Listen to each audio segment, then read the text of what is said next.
thinking of doing something stupid. I'd leave her be. The warriors of the Flower Feather clan are a proud bunch who never show their vulnerability in public, even if they've gone wingless. Oh, Chaska? Good to see you again, Traveler and Paimon. Before we carry on, let's get a little further away before Koyer notices us.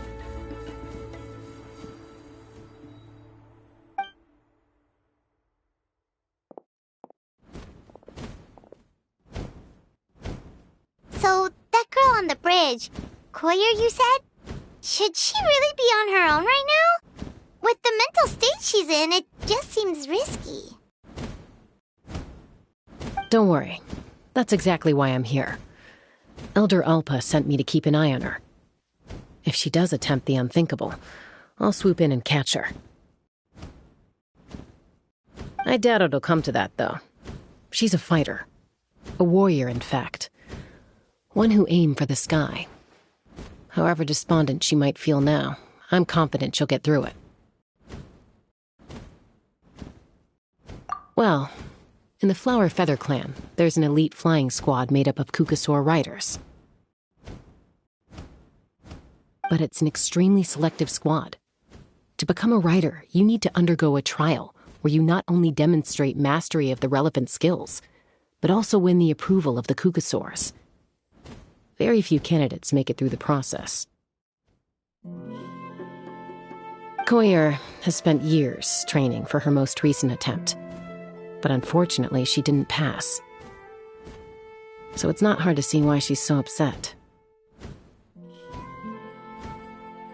Sometimes, after multiple failed attempts to pass the flying test and win the Kukasaur's approval, people get so disheartened that they give up on their dream to soar the skies. They resolve to quit trying for good. We call those people the wingless. Do they get expelled from the tribe? What? No, of course not. They're still prized warriors. We have a saying, just as the Kukasaur treasures every feather on its body, so the tribe treasures each one of its children. This hits even harder in the wake of the war. All of our young warriors carry the future of our tribe on their shoulders. Besides, every Kukasaur falls from its nest before it learns to fly. It's practically a rite of passage. Likewise for the wingless, we always hold out hope that one day, when they're ready, they'll rekindle their dreams and keep trying. Until then, all we can do is quietly watch over them from a distance. Just like I'm doing now. Ah, okay. Paimon hopes she'll get back on her feet soon. Well, from the sound of her whistling, her confidence has been seriously shaken. No Kukasaur is going to respond to a call that sounds like that. Yeah, people from my tribe call to their Saurian companions by whistling or blowing a horn. So it sounds like Koyer was trying to summon a Kukasaur to practice her flying. But the Kukasaurs are an even prouder bunch than our warriors. They would never respond to a lackluster whistle like that. First she failed the trial, and now she's struggling to even summon a Kukasaur. That's only going to hurt her confidence further. And getting trapped in that vicious circle is the kind of thing that'll make people go wingless. Surely there must be something we can do to help. That's very kind of you. Koyer's flying skills are up to par, but mentally she's stuck in a rut. If she wants to return to the sky, she has to overcome that for herself. I'm going to lay low nearby, just in case she takes a turn for the worse. Let me give you a tour around the tribe once this is all over.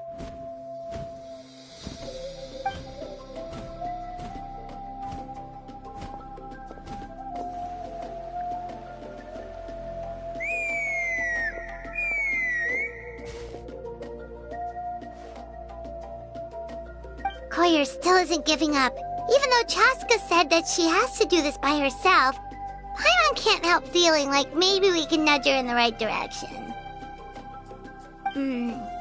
What if we could get a Kukusaur to fly up to her?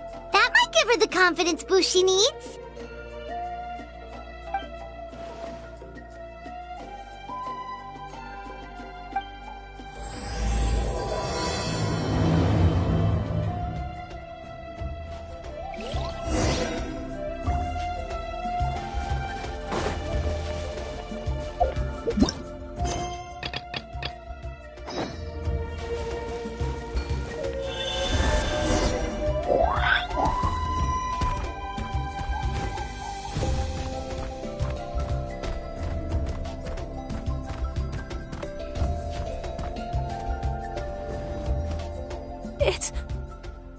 It's a Kukusaur!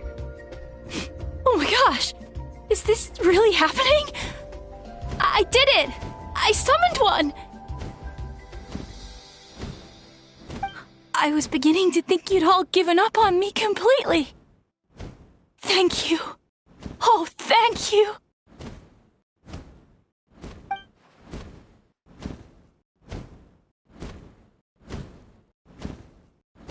Excuse me? Would you mind if we did some flying practice together? Right now?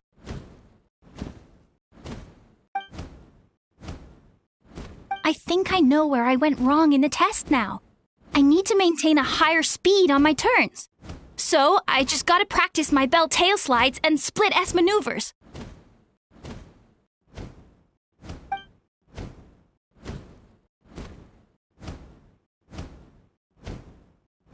Also, I really want to try some stall turns and cobra maneuvers.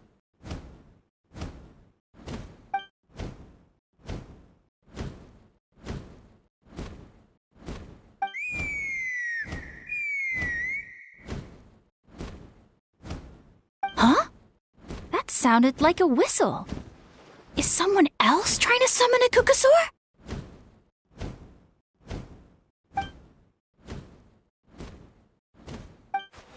Hey! Wait! Wait!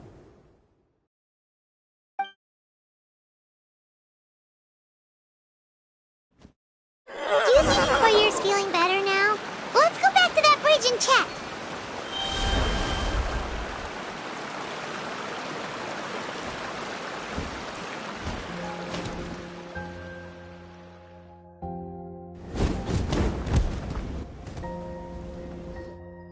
Chaska! I summoned a Kukusaur! They do still respond to me after all! Although, unfortunately, someone else summoned it away again before I had a chance to go for a flight. Oh, really? That is unfortunate. But if you can do it once, you can do it again. Keep at it, and you'll pass the trial eventually. You're right. You know, I almost thought about giving up, but I'm glad I didn't. Hey, Chaska, how's Koyer doing? Huh? Who are you? And how do you know my name? These are my, friends. The Traveler and Paimon. You came up in conversation the other day because I was telling them about up-and-coming warriors in our tribe.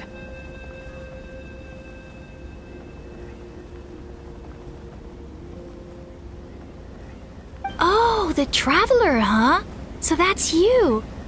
What do you mean up-and-coming? I'm closer to being wingless than I am to passing the trial.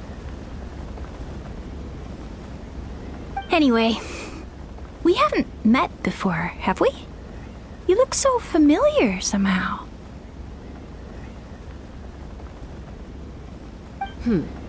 Maybe you saw her in the stadium? Or anywhere, really. She's been all over Natlan lately, so it's not surprising that you've seen her around. If you say so. Koyer, Chaska.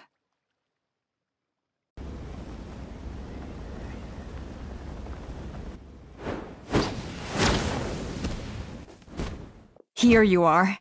I've been looking everywhere for you two. Oh, Elder Alpa! What's the matter? I thought I should tell you myself. We're going to redo the flying trials. Redo them? How come? This is so unexpected. And I can't believe you came out here just to tell us that in person. It's embarrassing to admit, but due to time constraints, we didn't do a proper inspection of the arena before the last round of trials began. Then we started to notice many candidates performing worse than expected. So we redid the inspection afterwards and found a number of issues which likely impacted candidate performance.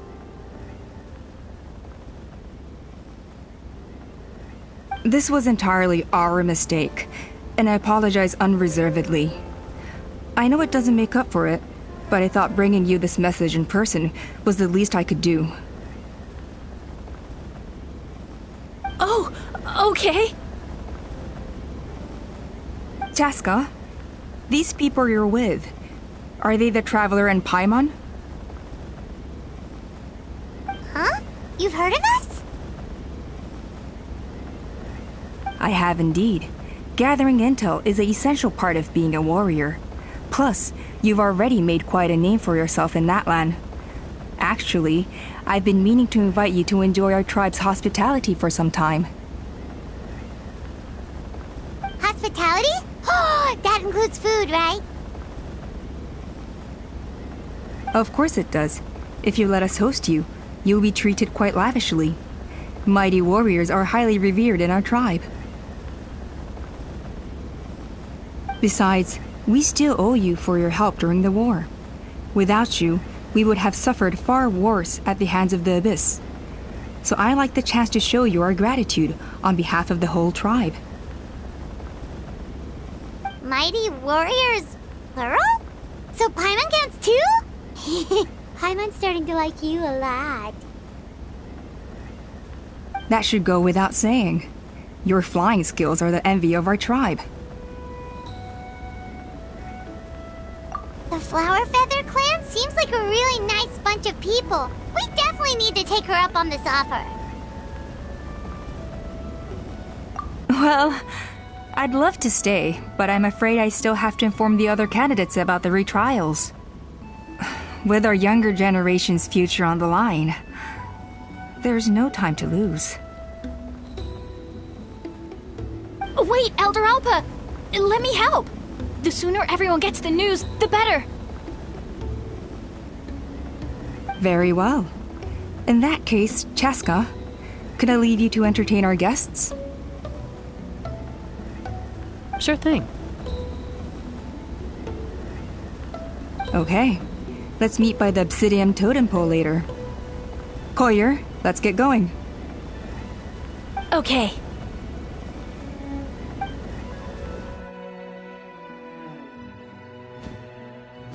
All right, they're out of earshot. I'm just gonna come out and ask. That Kukasaur who responded to Koyer's call, that was your doing, wasn't it? I grew up with these creatures. I could tell something was off the second I saw it. Her whole demeanor seemed less like a Kukasaur and more like, well, you. So I figure you must have been pulling the strings somehow. She looked very flustered when Koyer asked for a ride, so I whistled to give her a chance to escape. And judging by the look on your face, that was a welcome intervention, huh? It's all right. If you'd rather your hidden talents remain hidden, I respect that. I won't press you for answers, and I'll keep my speculations to myself. You're the kind of person I'd still trust even if you had superpowers. I know you'd use them for good. I think the ends justify the means in this case. She just lacked confidence, and you helped her resolve her internal conflict. If you hadn't intervened, I likely would have gotten my mom to help out instead. Although, having said that, there's a small chance she might have recognized her and seen through the whole thing. That would have done more harm than good. Yeah. Anyway, if you're free now, how about I give you that tour I promised?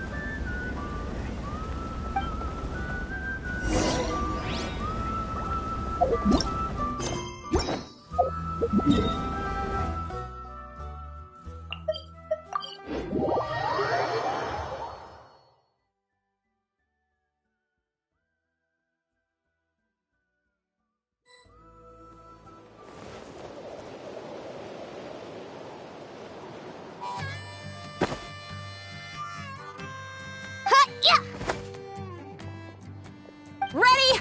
I'm gonna get you!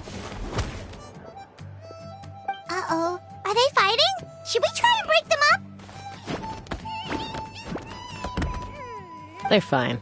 Just doing their daily combat training. Combat training? A little young for that, aren't they? Not to us. We're a tribe of warriors. In ancient times, we were the most elite troops in the nation, responsible for patrolling and defending all of Natlan. And even though times have changed, we've kept our martial spirit alive. Hey, is that Chaska? Chaska! You're back! Oh, can you come train with us? Now's not a good time, I'm afraid. I'm showing the Traveler and Paimon around. Maybe next time. The Traveler and Paimon? Wait, you mean that legendary warrior and legendary flying expert? Legendary? Yep, that's us, all right. Awesome. It's so cool that you can fly without having to ride a cuckoosaur. Even Chaska could only do that for short distances. Miss Traveler, can you teach me some cool sword tricks? Oh, Miss Traveler! My family's shop makes the best volcano cake! You gotta try it! Let's behave ourselves, everyone. These people are here as our guests. They're going to meet Elder Alpa in a few minutes anyway. Kotini, instead of being jealous of other people's talents, why not work on developing your own? Kapak, there's no point in trying any cool sword tricks until you've mastered the basics. Have you done all your sword drills today? And Yatlan, easy does it, okay? Not every conversation has to turn into you plugging the family business. Okay.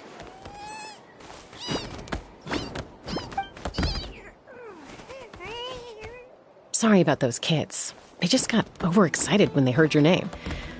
I hope it didn't bother you too much. This is a volcano cake that Yatlan forced into my hands. She said to think of it as an apology gift. Whoa, it smells amazing! Traveler, you want some? Well, that's good. Yatlan will be thrilled. By the way, Chaska, those kids really adore you. You're way better with them than Paimon expected. Paimon figured you'd be more... aloof, maybe? Aloof, huh? Well, to be fair, there was a period when I was like that. Around the time when I first joined the tribe. But it's a terrible attitude to have as a peacemaker. It tends to turn situations that could have had a peaceful resolution into a stalemate that can only be resolved by force. Yep, exactly.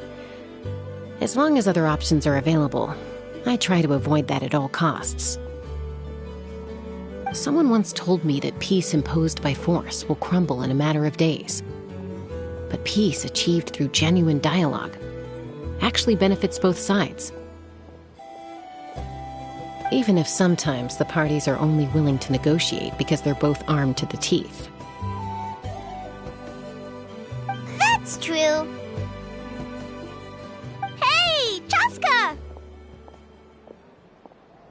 Uncle Cusco knows you're back, and he's coming to get you!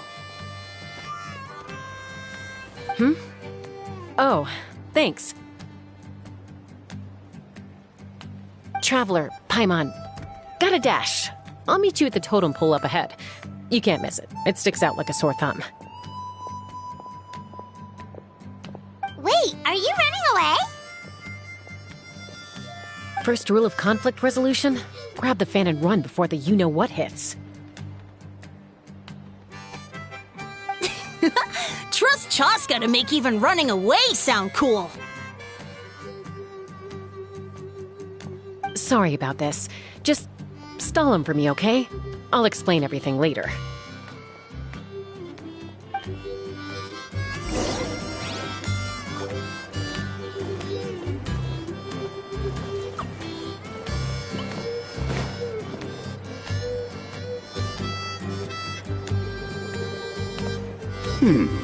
A golden-haired outlander and a white flying object. You must be the traveler in Paimon. I heard Chaska was with you, but I suppose she's run away again, has she? Sorry, who are you?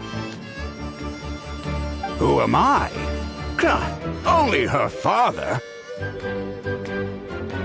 She's supposed to go for a checkup every 3 months to see how her abyss condition is doing. We both agreed on it. But she's already missed 3 checkups this year. That's 3 out of 4. Yes, she got exposed to abyssal energy as a young child. Then her birth parents abandoned her. It's lucky those wild cuckoosaurs found her when they did, or she wouldn't have made it. They took her under their wing and raised her as one of their own. Eventually, some riders out on patrol spotted her and brought her back to the tribe. But she was practically feral at that point. The moment you took your eyes off her, she'd be getting herself into a fight, or she'd run away to be with the Saurians. She seemed to prefer them to her own kind. She might as well have been a Saurian in human form. That must be the aloof period she mentioned, right? We later discovered that her exposure to the abyss had planted seeds of conflict in her heart. So, we started trying to bring it under control. But ultimately, she's the only one who can control it. Anyway, she's much more human these days. Yeah, don't worry about her. She seems pretty stable to Paimon. She's probably only avoiding the checkups because she thinks it'll stop you guys from worrying about her. Yes, I'm well aware of that. She knows she needs to be careful. If her condition ever took a turn for the worse, she wouldn't be brushing it aside like this. It's just, every checkup she's been to, they find new cuts and bruises. Nothing to do with the abyss, of course. Oh no, that's all fine. The problem with her is, she's her own worst enemy. She's been living dangerously again. I'm sure of it. That's why she's avoiding the checkups. She wants to hide it from us. Yeah, Paimon can see her doing that. Oh. In the past, she always had Koichi to keep an eye on her. Now Koichi's gone, and I don't want to lose another daughter. Chaska's been increasingly reckless since Koichi passed. It's like she's trying to make up for it somehow. Next time you see her, please tell her to be careful for me. Even if she doesn't want to hear it. If she doesn't want to do these checkups anymore, that's fine. I just want her to stop putting herself in harm's way.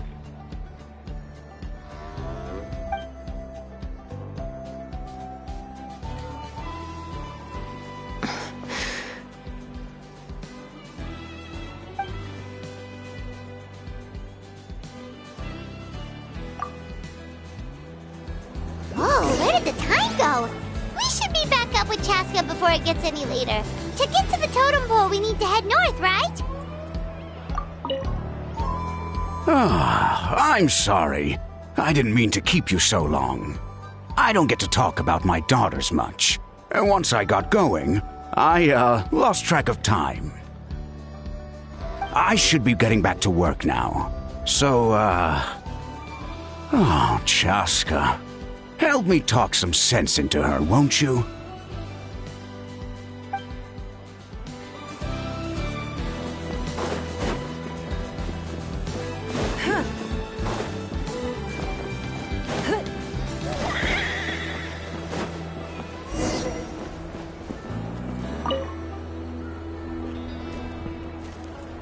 Hey, Chaska! Hey, Alba!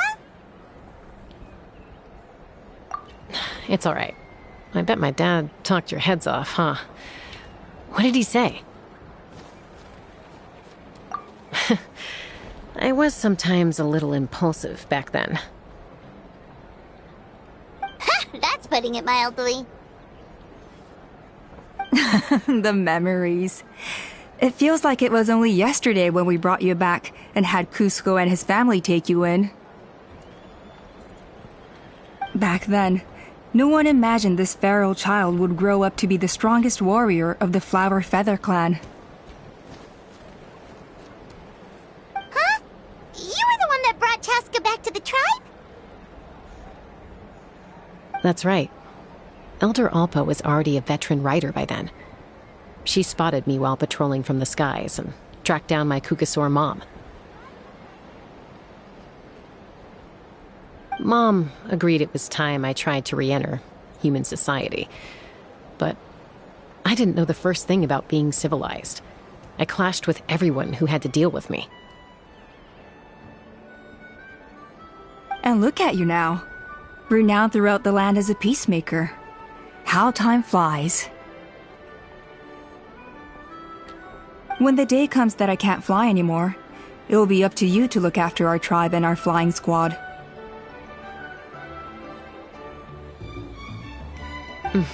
You know me, though. I'm not a natural commander. I'm better off as a lone wolf on the front line. So, stick it out at least a few more years, okay? Give Koyer and the others time to come into their own. Oh, stop. Wait, so isn't the leader just the strongest warrior in the tribe? At least Paimon figured that's how your tribe would work. Strength is certainly a core tenet in the Flower Feather clan. But strength means far more than martial prowess alone. If it all came down to individual strength, I'd struggle to call myself a warrior, let alone a member of the flying squad. Any fighter in the tribe could take me down. Well, sorry to disappoint you. It was something I aspired to at one point. So much so that I went adventuring in the Cinder City, Ochkanatlan, to try and prove myself. But it was foolish of me. I wasn't ready. I came back empty-handed and seriously injured. The fact that I survived was something, I suppose. But after that, I never seriously considered myself a strong fighter. And yet, you still managed to become the leader of the flying squad, thanks to your experience and determination. All while battling those old injuries. Don't you think that's a display of strength in its own right? Let's shelve this discussion for now. Traveler, Paimon, there are some simple refreshments on the table. Please help yourselves. Yes! Paimon was waiting for that part! They stomach. The refreshment stomach still has plenty of space.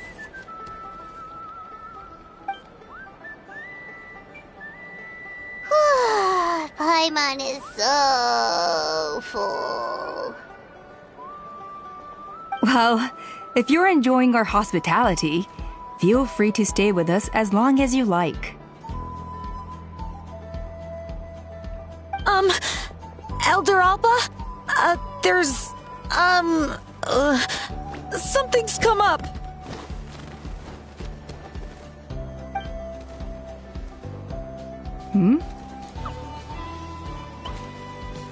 What happened?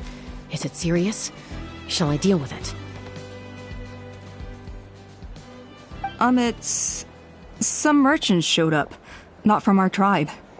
They said they're here to discuss some potential collaboration with us. Why now? This is terrible timing. There are a few wingless that we haven't managed to reach yet, and we still haven't inspected the retrial arena. Let me handle the other errands while you meet with the merchants. You shouldn't be trying to do everything at your age. You should help too. Seems only fair after all that food we ate.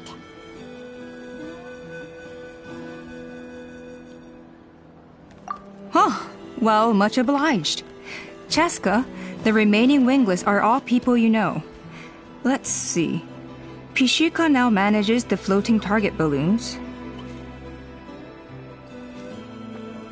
Waska's probably still addicted to Eyes on the Feathered Prize, and Junon spends her days up on the flying platform, staring at the Cinder City.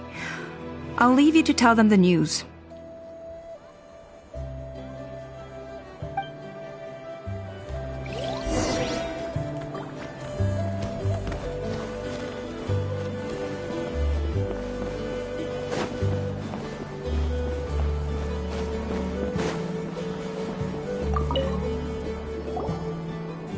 A retrial?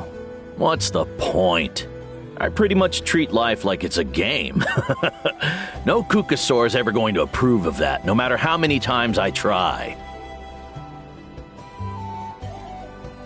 Waskar, I can assure you, Kukasaurus wouldn't judge you for something like that.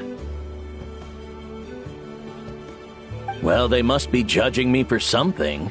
Maybe I lack fighting spirit, or just don't have the talent. Not everyone's a natural like you. Don't waste your time on me. You'll have better luck with the ones who still have their heads in the clouds.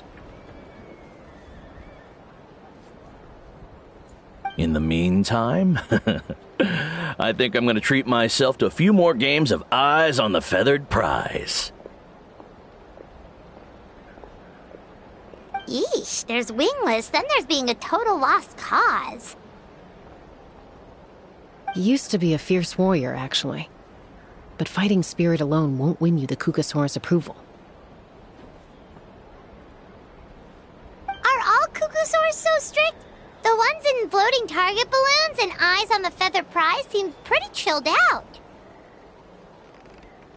It's one thing to hang out and have fun, but quite another to take to the skies with a human life on your back. Giving a ride to someone who's unqualified endangers not only the rider, but also the Kukasaur themselves. If the rider makes a mistake, they both suffer the consequences. So we have a mutual understanding with the Kukasaurs. If someone isn't up to standard, we have to reject them. Even if it means breaking their hearts.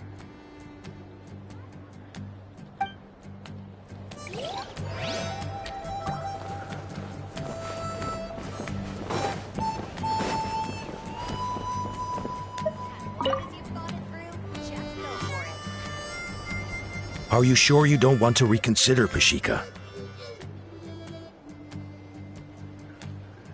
I appreciate it, boss. But honestly, I'm pretty happy with my life nowadays. Pashika, they're redoing the flying trials. Huh? Mutoda? Ah, did Alpa send you? I was just telling Pashika the news, actually. The way things are with the tribe these days? I mean, you don't need me to tell you. This here is no future for a seasoned warrior like you. Ah, come on, boss. Do you have any idea how long it's been? I've been wingless for years now. I'm not cut out for that anymore. Of course, I'll do my part if we ever need to defend the tribe. But there's really no point in me trying out for the flying squad now.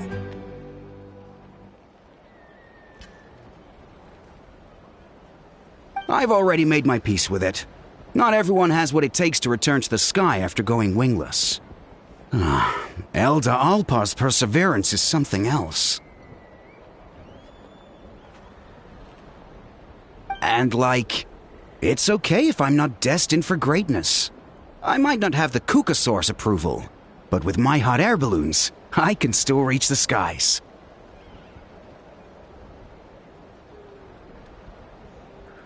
Handling these balloons every day, seeing how the customers react, the looks on their faces, that's enough for me.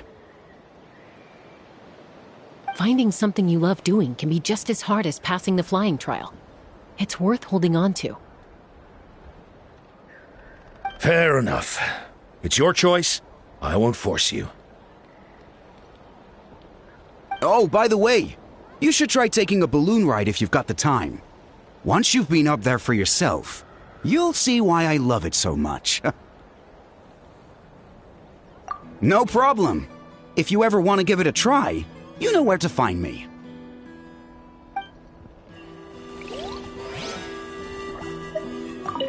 I didn't realize Chaska was out delivering the news. Looks like Alpa's finally learning how to delegate.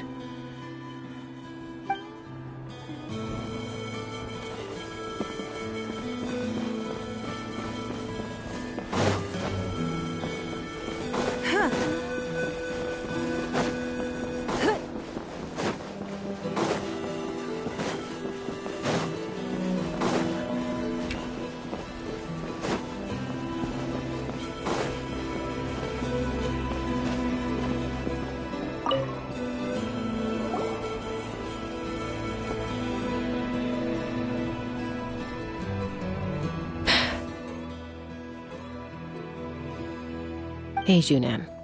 Gazing out at Ochkanatlan again, huh? Chaska? What are you doing here? Is something up? The flying squad is hosting retrials again soon. Want to give it another try? Maybe you're forgetting the definition of wingless. I've failed so many times already that I've decided to call it quits for good. I'm done. Elder Alpa always goes out of her way to come and tell me when a new trial is coming up, and it's nice of her to think of me. But nothing's gonna change.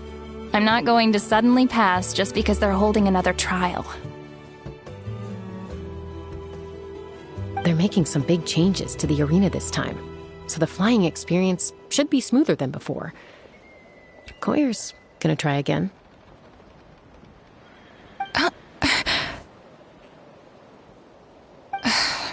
No, forget it. If I was genuinely good enough to make the squad, the location shouldn't affect my chances. A true rider can fly confidently whatever the conditions, like you and Elder Alpa. Junan! They're redoing the... Huh? Chaska and the Traveler. You're already here. I guess they told you already then. Come on, let's go train together.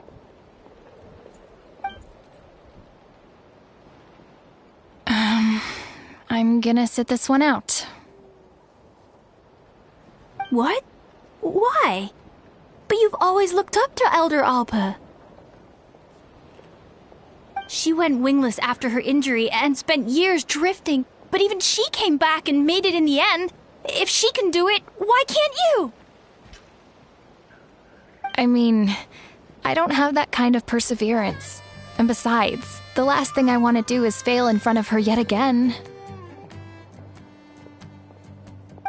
come on. You know you don't need to worry about that. Alright, well, how about we just treat this as you being my mentor? Then will you train with me? I mean... Enough umming and ahhing. Let's just get up in the air and figure it out as we go. Wait! Hold on, slow down. I can't keep up. Well, that's one way to do it. They've been best friends since they were kids. If anyone knows how to get Junan out of a rut, it's Koyer.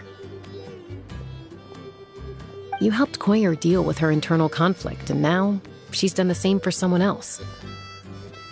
You know, people often talk about how one conflict leads to another and so on. But sometimes in life, things spiral in a good direction instead.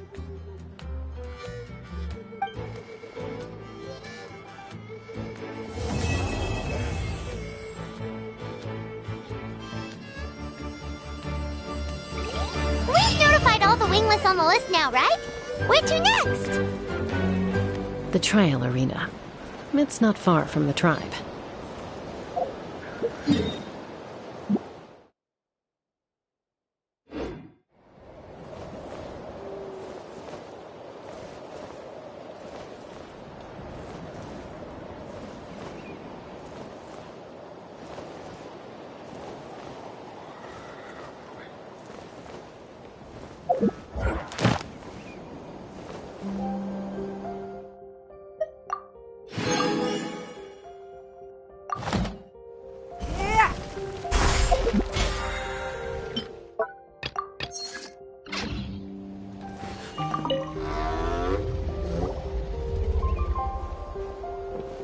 Oh, hey there, Chaska. Did Elder Alpa send you? Yeah, she's got other things on her plate right now. How are things looking here?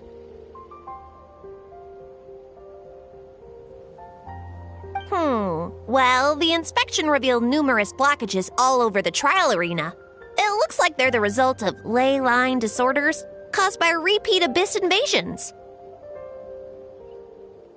Theoretically, we just need to clear those obstacles, and the arena will fill up with gaseous phlogiston again. But that's proving difficult to achieve in practice, for all sorts of reasons.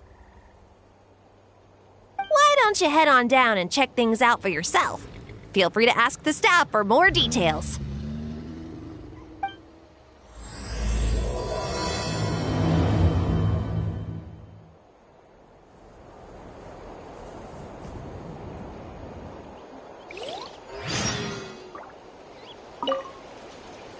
Why don't you head on down and check things out for yourself? Feel free to ask the staff for more details.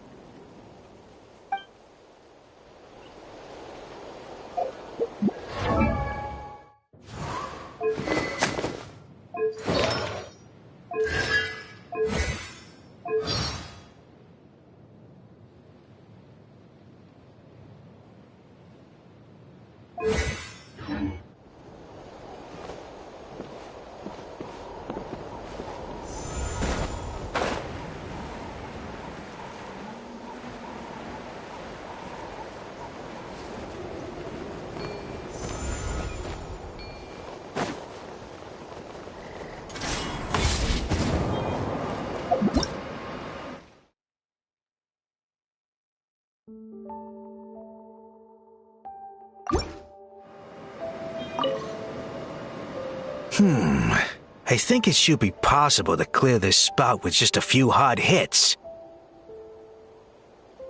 But there are signs of strange life in here. Meddling with it might be dangerous.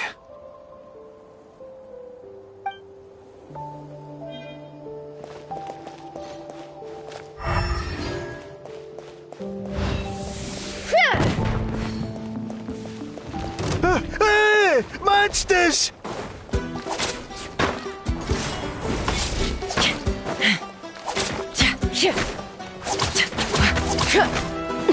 Let's fly!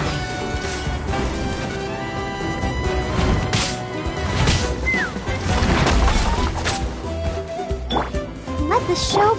Don't waste my time. Take me up!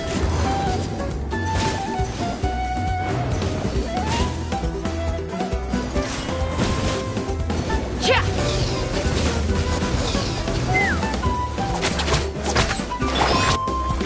Give up. Don't waste my time. Let's dance. Yahoo! Bye. It's nothing.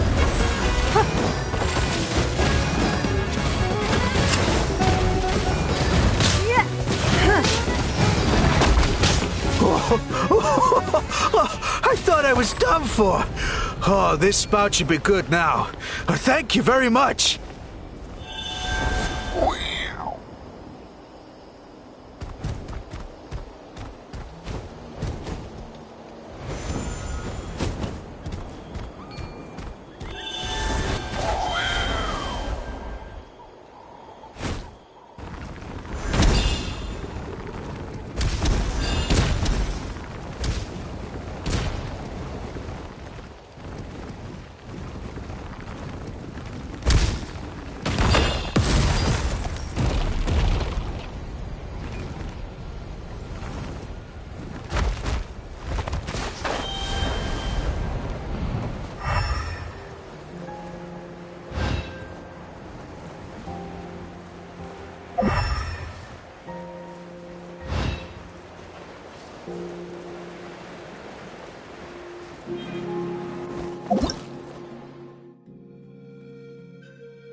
Maybe Inkanak was right after all.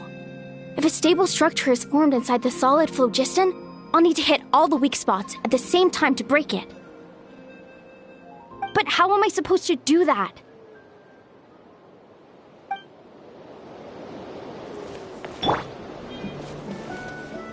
Let's fly.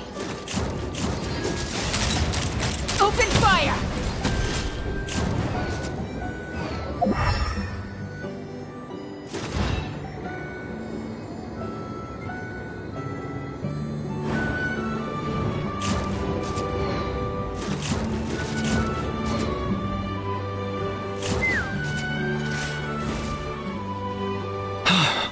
Oh, are you here to help? Thank goodness. There's no way I could do all this by myself. So the blockage here has to be cleared using a special bomb, but carrying explosives up that steep slope would be a recipe for disaster. If I dropped it or slipped and fell, I'd be blown to bits in an instant. So, my plan was to transport the bomb to the other side, then send it over in a hot air balloon. All I need now is for someone else to strike the balloon at the right moment, dropping the payload right on top of the spout, and problem solved. What do you think? Simple enough, right?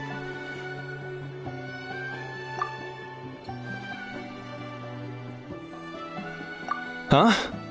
Oh, that one. No, I've got no idea who that belongs to, or how they got it up so high. I just wish I could fly up there and check out what kind of tech they're using. Ah, well. Getting the trial arena back in order is more important. I'll head over and set up now.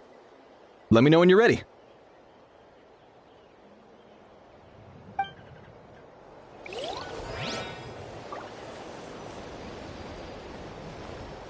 All right! Get ready!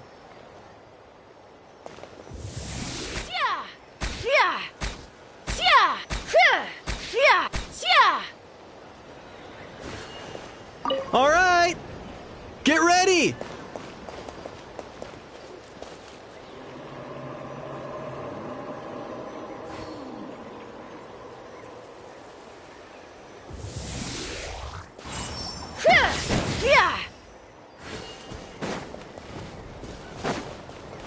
All right! Get ready!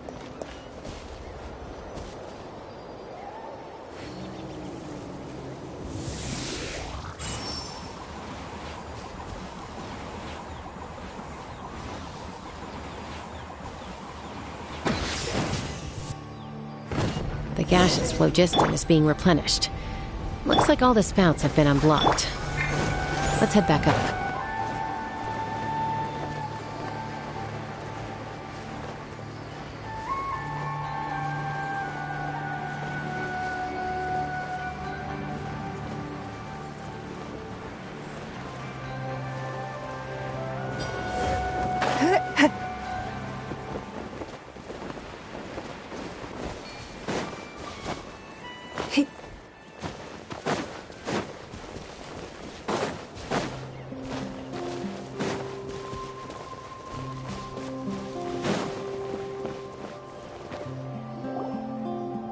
Wow, you took care of everything in no time at all. Incredible work!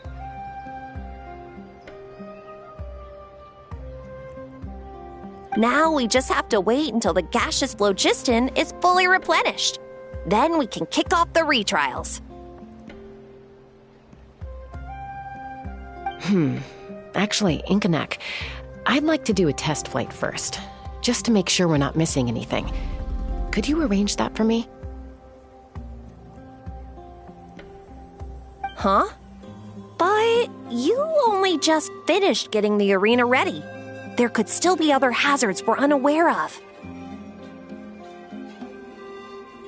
All the more reason to have me test it out. Think of it as another inspection.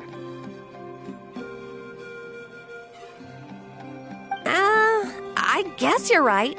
With your flying skills, you won't be in any serious danger, even if there are hazards we overlooked. The conditions in this area seem a little unstable, but a test flight is the only way to catch any lingering issues. All right, I'll get things set up for you. Just let me know when you're ready.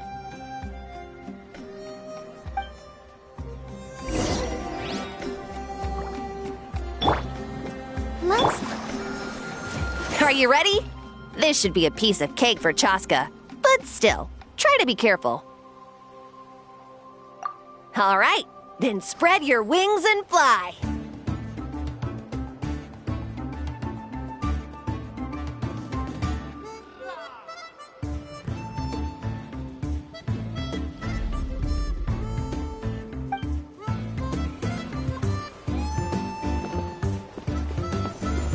Take me up!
That was amazing. Paimon couldn't take her eyes off you.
No, nothing major.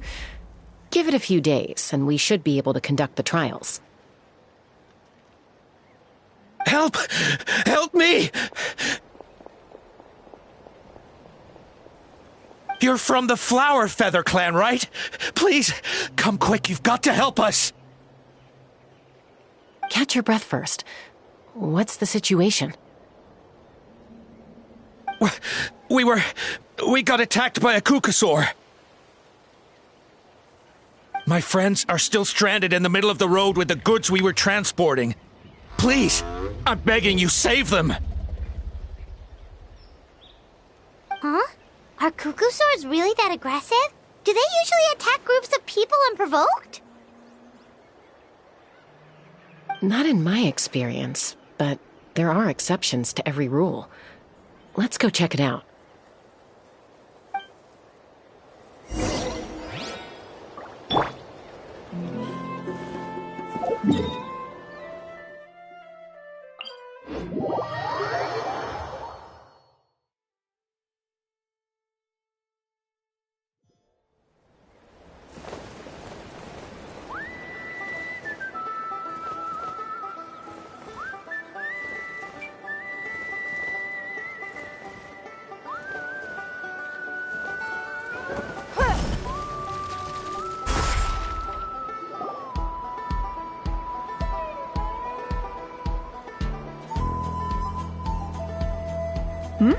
Tasca? Traveler?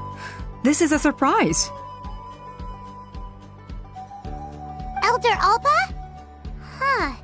So, where's this aggressive Kukusaur we've heard about? Already flew away.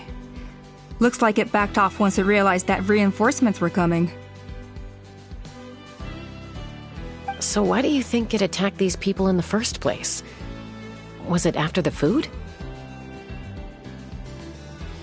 No. These merchants are even transporting food. Ah! Thank goodness! The phlogiston wings are intact!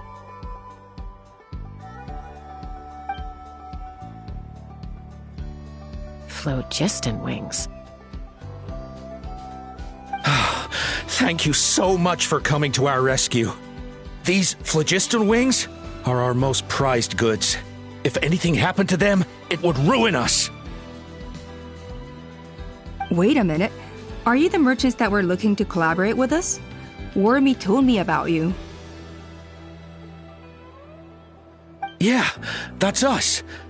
So I take it you're Elder Ulpa? I am. You must be exhausted from your journey, not to mention shaking up from the attack. Let me bring you back to our tribe to rest. We can talk business after you've recovered.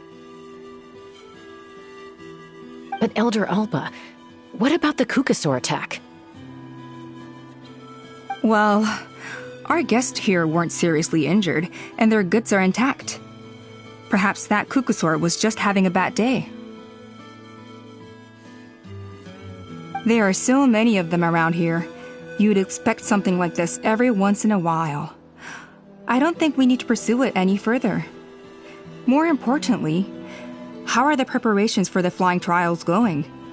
Is everything in order over at the arena?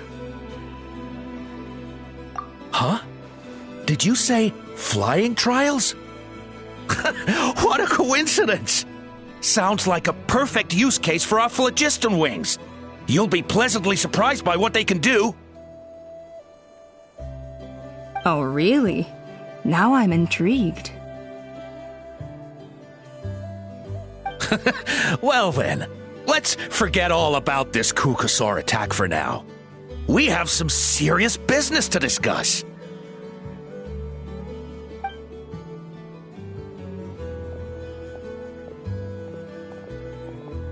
Huh? So that's it? That all went smoother than expected. Well, guess we'd better get going. Huh? Chaska?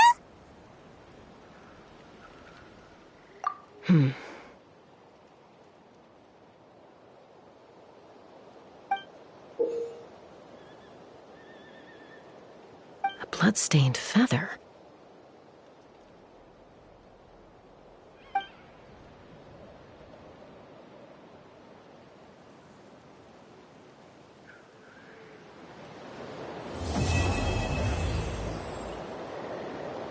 Ouch! I've never seen such an... The Flower Feather Clan should be about ready to hold the new flying trials by now. Let's go check it out!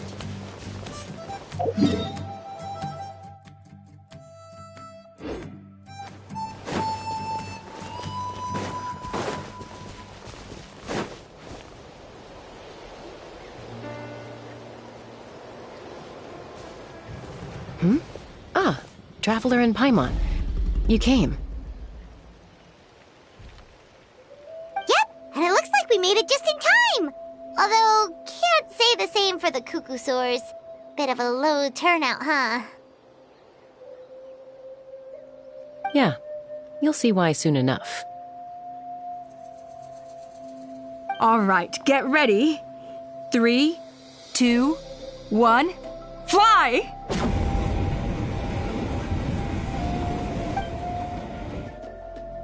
Whoa! We're really flying!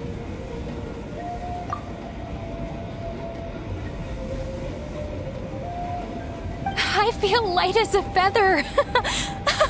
I'm flying without a Cuckoosaur. These phlogiston wings are awesome!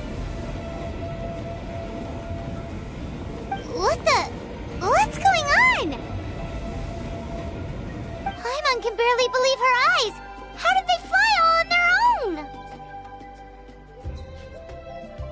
The merchants we ran into that day were selling a product called phlogiston wings. It's a flying machine worn on the back. To operate it, you just use a handheld trackball that controls the flow of gaseous phlogiston. That's incredible. Yeah, if our tribe, well, if Natlan mass adopted this technology, it would revolutionize our mobility and responsiveness in times of crisis. Just think of the countless tragedies that could be averted. I feel like I'm dreaming. Did I really just fly on my own without the help of a Cuckoosaur? You'd better believe it! Plus, you just passed the flying trial! Right, Elder Alpa?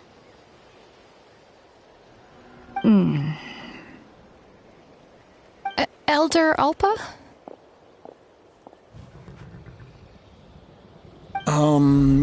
Should this really count as a pass? If we did the trial using phlogiston wings? Why not? The scoring rubric is about flying performance. It doesn't specifically say you have to ride a Cuckoosaur, does it? Yeah, maybe, but... I mean, even Chaska had to ride a Cuckoosaur in a trial, right? And the whole point of the trial is to test both your flying technique and your ability to work with a Saurian companion. Well, if we can fly by ourselves, maybe we don't need to test the ladder anymore.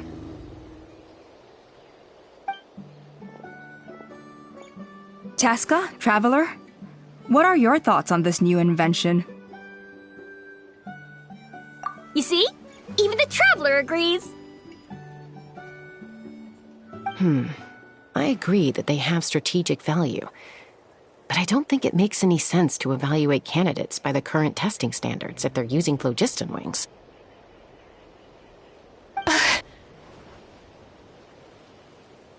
Why? Shunan finally mustered the courage to go through with this, and now you're saying it doesn't count? We don't have any experience using these wings in battle, nor is it immediately obvious how to incorporate them into the existing systems in our tribe. Taking a longer-term perspective, I think we need to start by getting thoroughly acquainted with how these things work. Then we can develop a new trial format with new assessment criteria, tailored to candidates using the phlogiston wings. You all raise valid points. But Chaska, While your proposal sounds perfectly reasonable, it would probably take years to put it into practice. We lost so many people in that war. These phlogiston wings could be exactly what we need to strengthen our forces and boost morale in this trying time. And as for real-world battle experience, there will be plenty of opportunities to gain that. I have high hopes for you, Junon. Huh? Hey, stop staring into space! Say thank you! Oh, thank you. Thank you, Elder Alpa. You have nothing to thank me for. Remember, the way you got your wings back was by relying on yourself. Oh, Elder Alpa! Bad news! Kukasaurs are attacking the merchants again! Again? Okay, everyone, stay put while I... Huh? Chaska?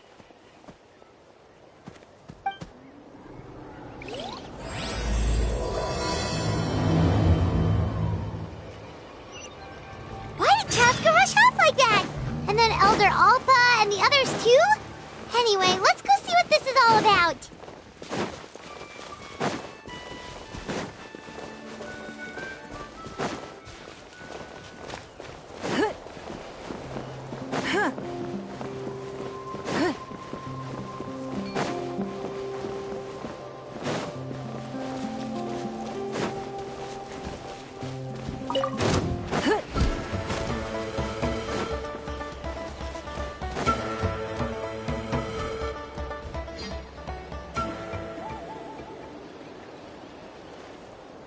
Oh, it's back! It found us again! Run! Get out of here!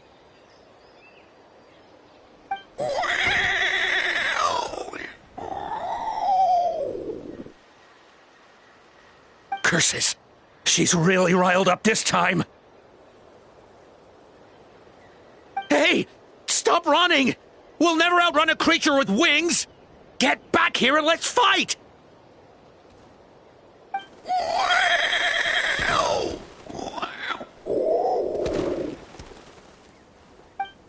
Stop! All of you!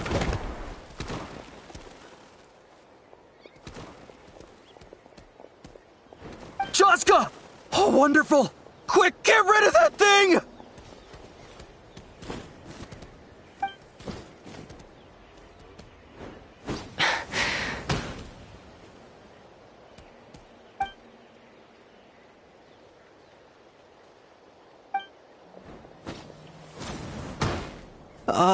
What's going on? Why isn't she doing anything? So it really is you.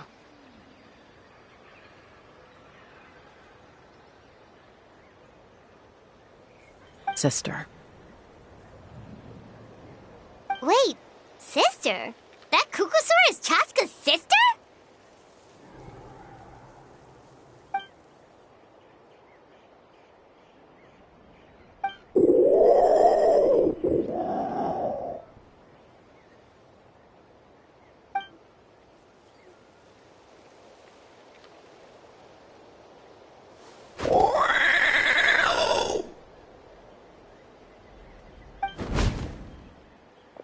Koya, wait!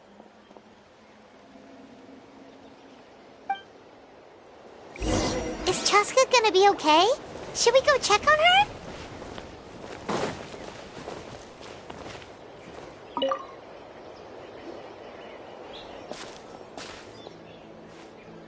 Chaska, are you okay? I'm fine. Sorry for making you worry. No point. She's an expert at hiding her tracks. Once she's shaken you off, you'll never catch up to her. At least, I always used to lose to her at hide-and-seek when we were kids. Well, yeah.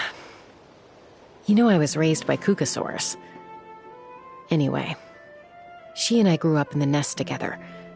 Her name's Koya, and she's my big sister. We played together all the time, chasing each other through treetops or mountaintops. It felt like it would go on that way forever. Until the day I was sent back to live with the humans.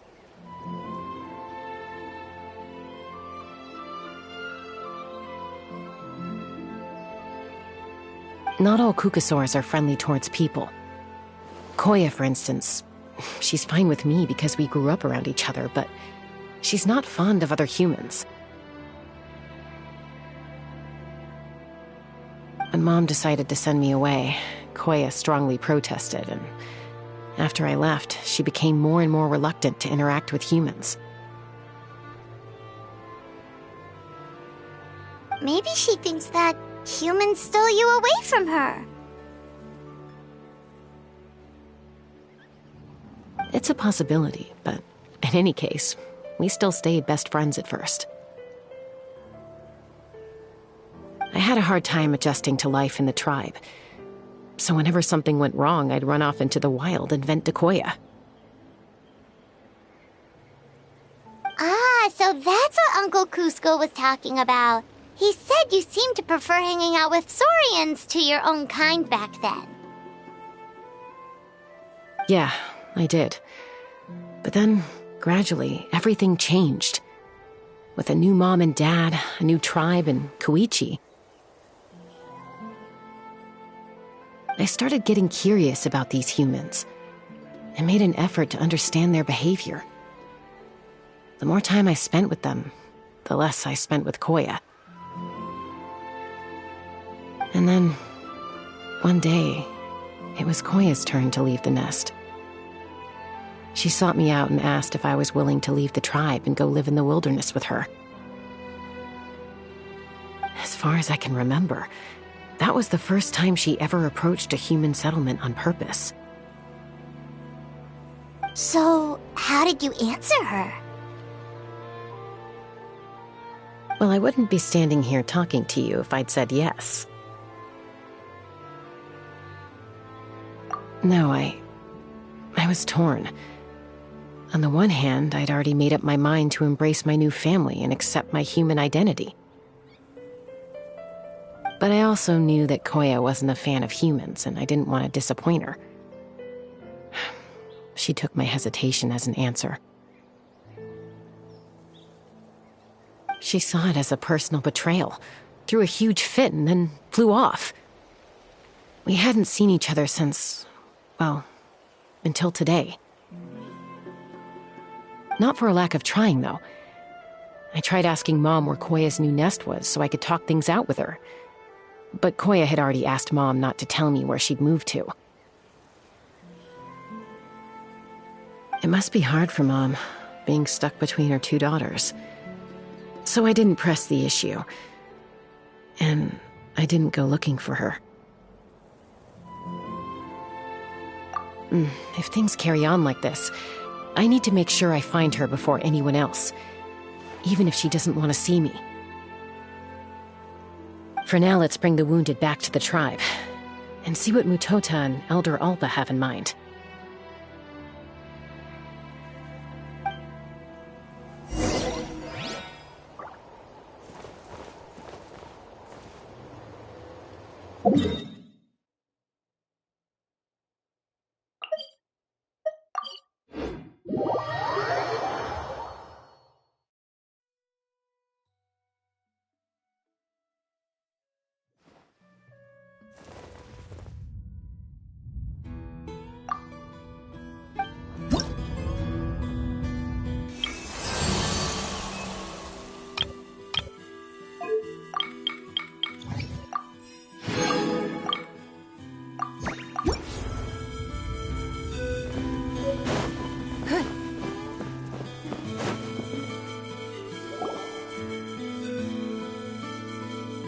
So, I hear there's been another Kukasaur attack.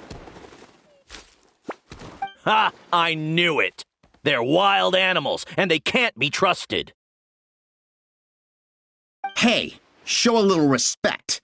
The Kukasaurs are our partners. Maybe in the flying squad, but they don't give a hoot about the rest of us. Well, now that we have the phlogiston wings, do we even need the Kukasaurs anymore? Are you kidding? How are we supposed to protect our tribe without them? I didn't mean it like that. Huh? Protect our tribe? Or are you just scared that your precious flying squad will lose its prestigious position? You take that back!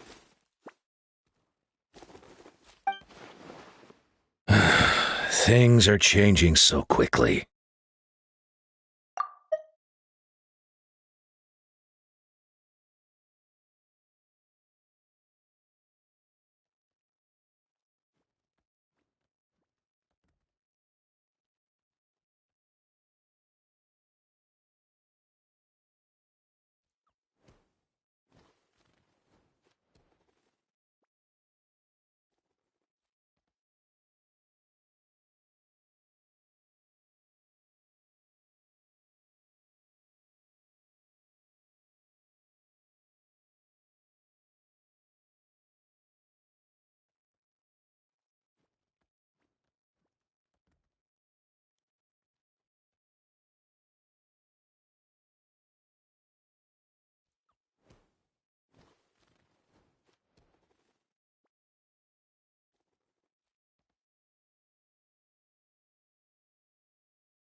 Chaska, there's a conflict emerging there.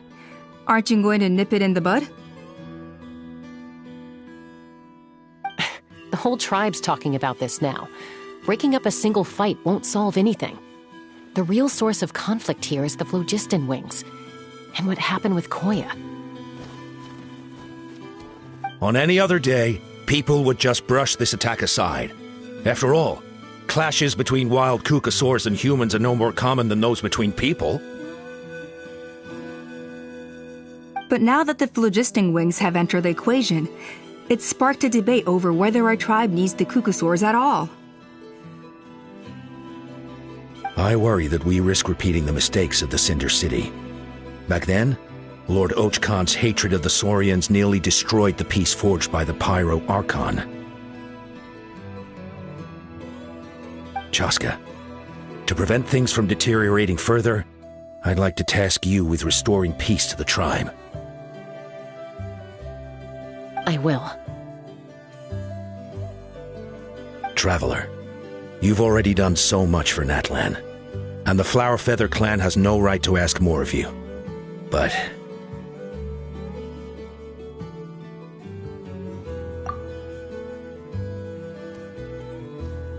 thank you. And don't forget about Paimon. Just leave this to us.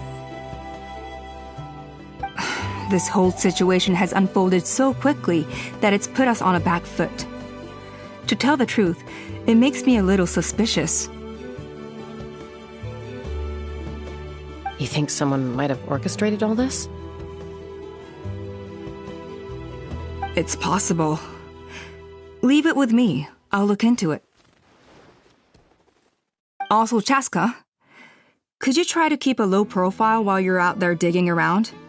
We don't want to give our hand away. I'll do my best.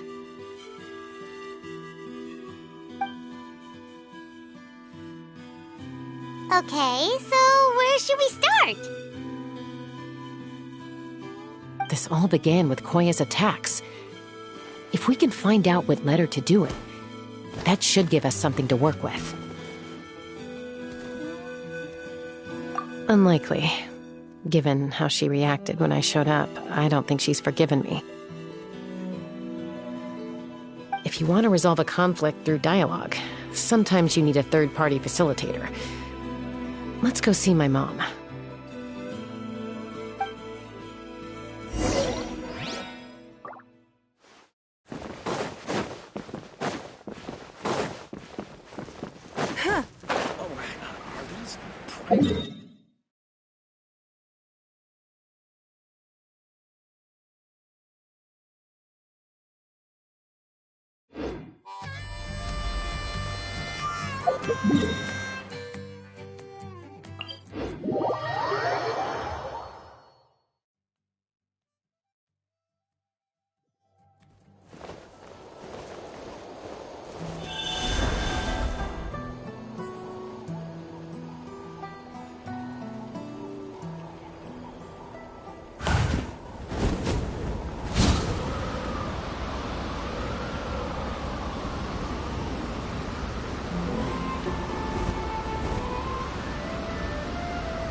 Wow, so this is where you used to live as a child? Mm-hmm. When I was little, we used to do this thing where I'd jump from the top of this tree, and Koya would fly over from the platform and catch me in midair. Or sometimes we'd both fly from the treetop together, and then after some aerial maneuvering, she'd throw me up onto that platform.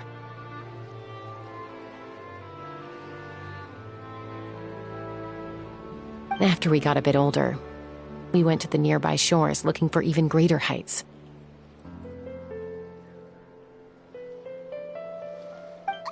Stop! You're gonna give Paimon a heart attack! Really? I just thought it made a fun story. Then I'll share more with you when there's time. Anyway, back to the matter at hand.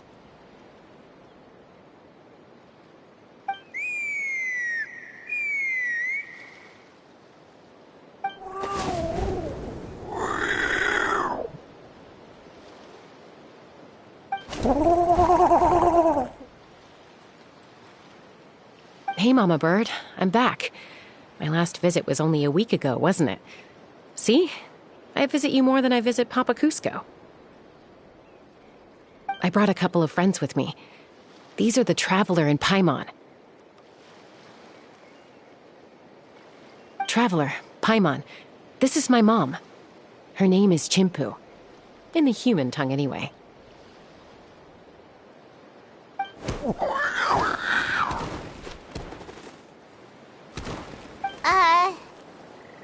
Hi! No, not really. I don't speak it as such, but I can sort of get the gist. Although only with Mom and Koya, since I spent my formative years with them. Even then, it's basically a best guess based on their sounds, body language, and expressions. Seems to work about 9 times out of 10, anyway. As for whether Mom understands me, I can't always tell. But somehow we still manage to communicate. Call it the family bond, I guess.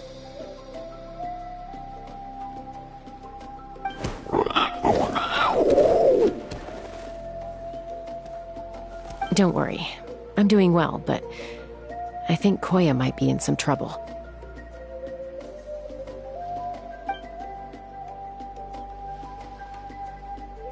I know she's never been a fan of humans, but she's never deliberately attacked them before either. What's behind this sudden change?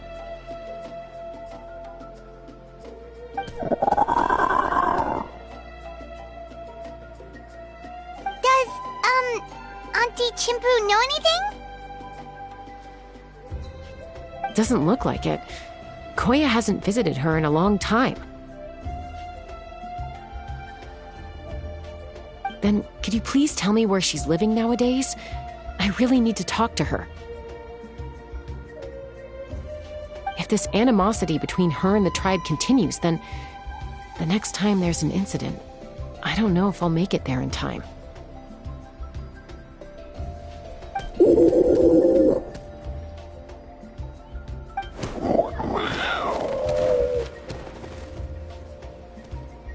She said she'll take us there. Thank you, Mom.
This is a really remote location.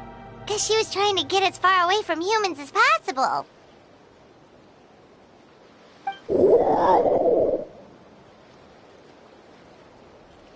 We stay here? Okay. Got it. Traveler, Paimon. Mom says we should stay out of sight for now. She'll talk to Koya first. Koya is very hostile toward humans right now. So if we show up unannounced, it might just make things worse.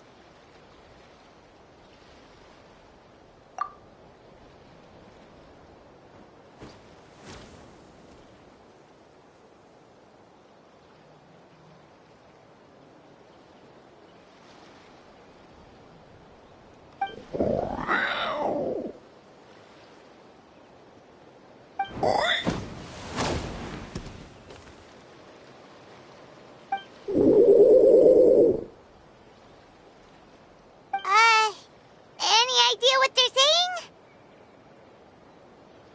saying? Sounds like things are more complicated than I imagined. There's evidence in this area suggesting that Koya might have been the victim of a human attack.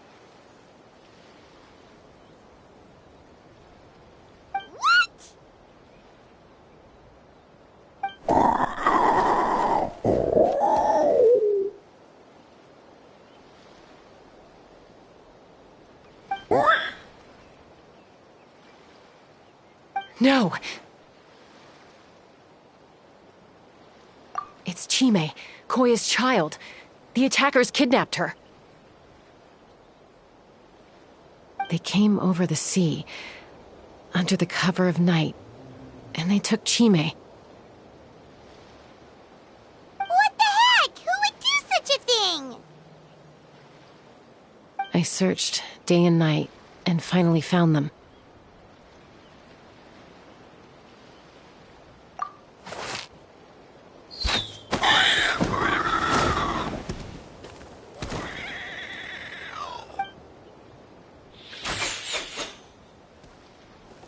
Oh, yeah! Tafal's contraption is working like a charm! Got her in one! Hey, there's another one! Wait, is that the one that got away last time? Who cares? Just get them all! T'Pol pays us per catch!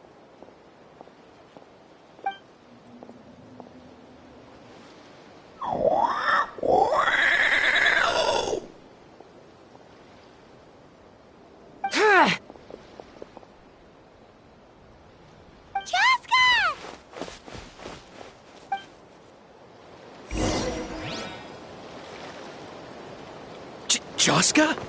How do you get here? Quick, stop her! Don't you even think about running away!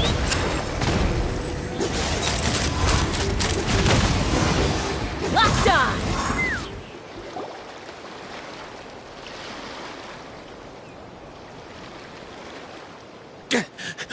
Don't come any closer, or I'll... Go, Phlogiston Wings! Take me out of here!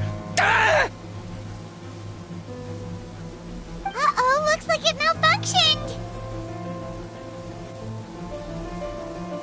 This is bad. Mom and Koya are already injured. And if that thing explodes right next to them... Help! Elemental energy suppresses it! Please, someone! Get back!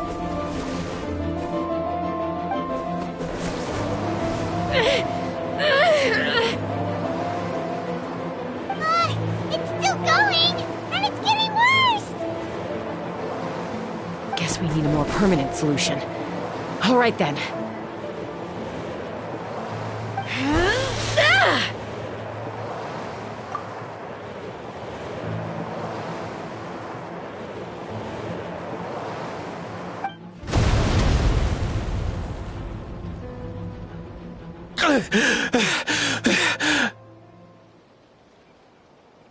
That was too close.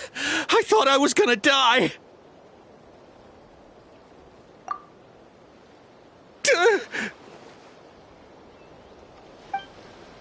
Answer us honestly. Were you the ones who attacked Koya before?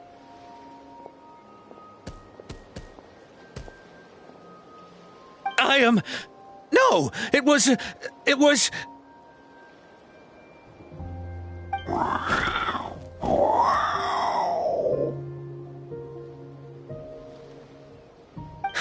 Well, she says it was you.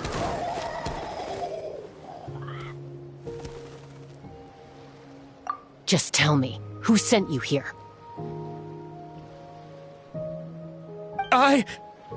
It was T'Pol.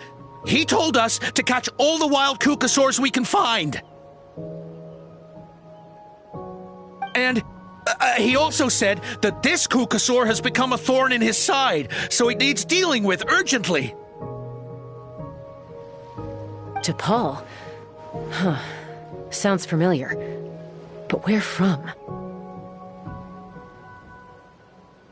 Well, he tends to send his orders in writing.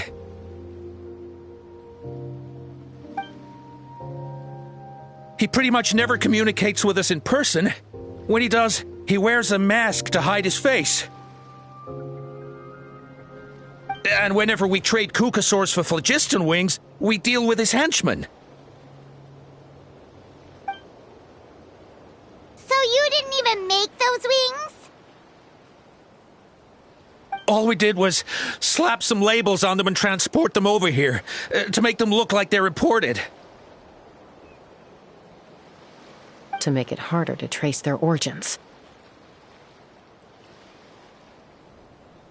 I don't know, honest! Well, that's mighty convenient, huh? What about if I held a gun to your head? Would that change your answer? No need. I'm sorry. I'll tell you everything I know. T'Pol doesn't tell us much, but he always stresses that he wants them alive. So that gives us some clues. This is just a best guess, of course, but we suspect that the gaseous phlogiston stored in the trackballs is drawn directly from the Kukasaurs. What?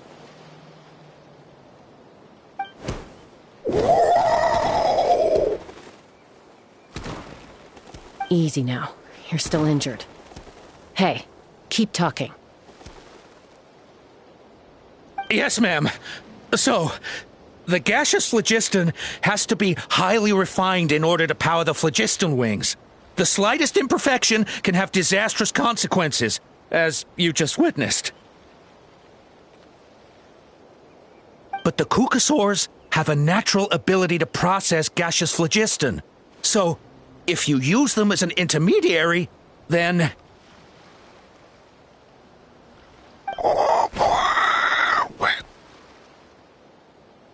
That's enough. So the Kukasaurs you took, where are they now? T'Pol should have them. But no one knows where he's based, apart from him and his henchmen. We've tried looking for it ourselves, even followed them a few times. But we always end up losing track of them. Random thought. Maybe they're hiding up in the sky? T'Pol. I'm sure I've heard that name. Maybe it was... Jaska, Traveler!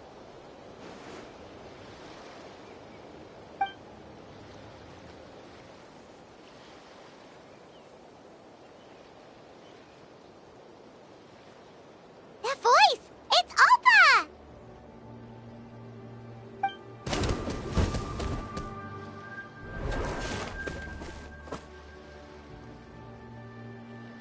Elder Alba? What brings you all the way out here? Well, I was patrolling nearby when I heard the sound of an explosion. What's going on?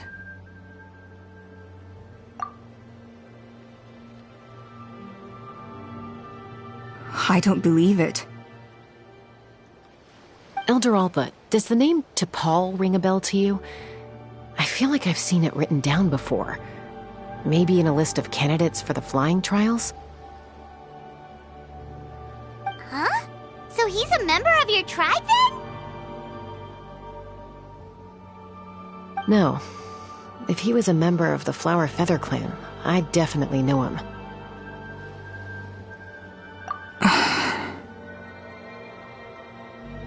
Now that you mention it, I do remember a young man from outside our tribe who came to participate in our flying trials once. You were away on a mission at the time, which is probably why you don't remember him. He was a craftsman from the Children of Echoes, but he'd always dreamed of soaring the skies, so he wanted to join our flying squad. The Children of Echoes? That's rare. But despite his best efforts, he unfortunately failed to pass the trial and gain the Kukusaur's approval. In the end, he went wingless and returned dejected to the Children of Echoes. Wingless, huh? Maybe he invented the phlogiston wings to get revenge on the Kukusaurs. Perhaps. Or maybe it's simply his way of dealing with his regrets over his past flying endeavors.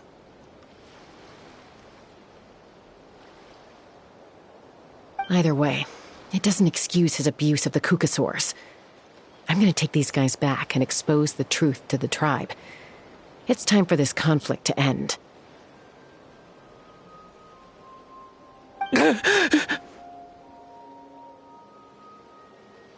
Easy, Chaska.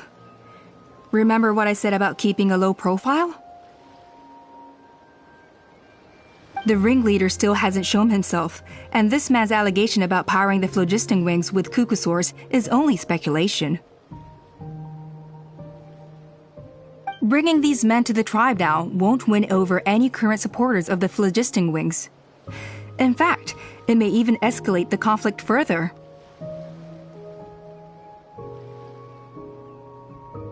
After all, many are mistrustful of the Kukusaurs after recent events. Is that why T'Pol waited until now to try to capture my sister? I don't know. I mean, he did tell us to spread negative rumors about the Kukusaurs and slip some Mora to anyone opposed to them, but... But Koya only attacked humans because they stole her child! Nevertheless, we will be hard-pressed to change people's minds while emotions are running high, unless we have irrefutable evidence. Bravo! My thoughts exactly. In the meantime, leave these men with me. I'll escort them back to the tribe. I'll take the other members of their crew into custody too. They won't get another chance to stir up trouble. Fair enough. I guess finding T'Pol is going to be the key to resolving this conflict. Let's hope the Children of Echoes have some info on him.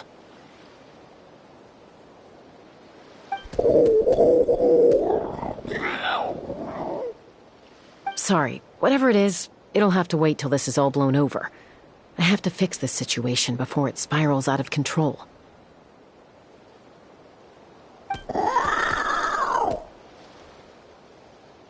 Mom, Sis, rest up and get well soon. I gotta fly.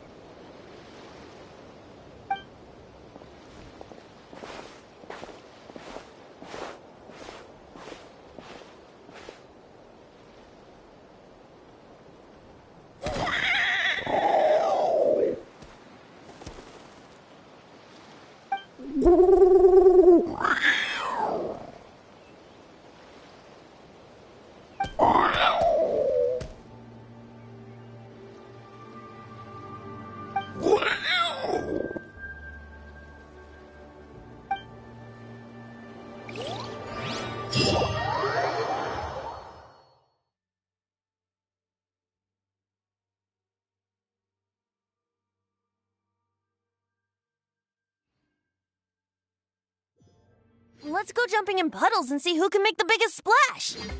I'll protect us.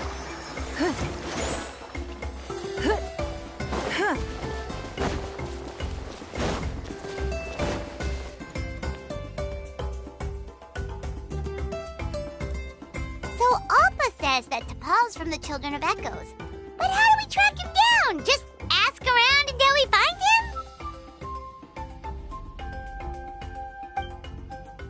Let's start by talking to someone we know. It'll be faster that way. At this time and place, I'll bet the easiest person to find is... Wakey, wakey, Shilonen! Oh, it's you. Okay, give me a second. I'll come down.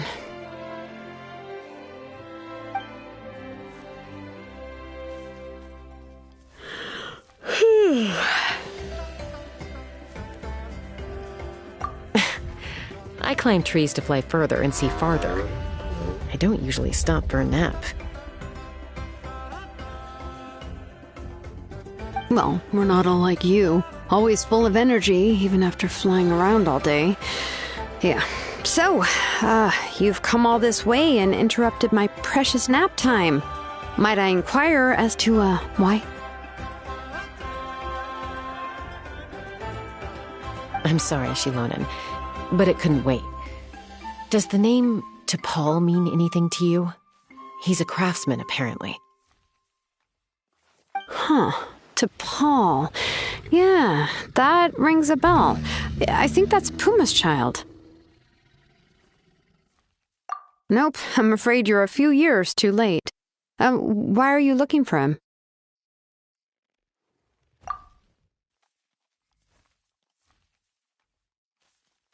Huh, phlogiston wings. Wow, okay. The kid actually pulled it off. Well, looks like, no more rest for me today. Pulled it off? You mean he's tried making something like this before? Yeah, he started trying to build a flying machine right after he got back from the Flower Feather clan. So right after he went wingless, then. Was this flying machine anything like the gun you made me? You mean your gun that's harder to tame than the proudest Kukasaur? No, he wanted to build something that allows anyone to fly freely, even if they're not naturally gifted. But he never got very far back then, though. Blew up his workshop a few times and barely made it out alive. I never really kept up with him after that. His parents traveled a lot in their youth and only returned to the tribe after he was born. But they settled in a remote area and don't interact with other people much. Which means most people in the tribe don't know them very well. Your best bet is to chat to his direct family.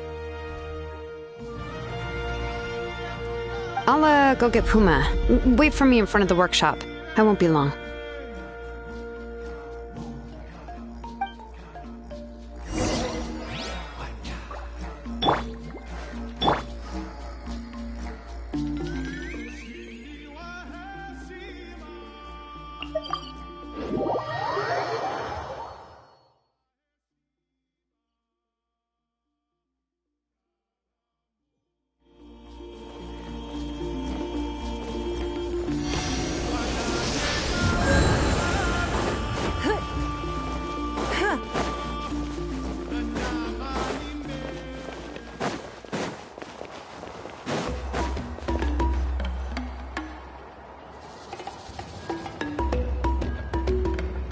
I'm back. Allow me to introduce T'Pol's mother, Puma. Hello, we're... Oh, save the pleasantries. I don't want to spend any longer talking about that boy than I have to. Huh? I disowned him long ago. He is no child of mine. All he cared about was his pipe dream of reaching the sky. Oh, we tried to talk sense into him, but he was obsessed. And then when he left us, he spouted some nonsense about building a workshop in the sky to avoid the constant criticism of us ground dwellers. He left his notebook behind. Whatever questions you have, you can look for them in there. I am done talking about him. He's no son of mine. He never called me Mom anyhow.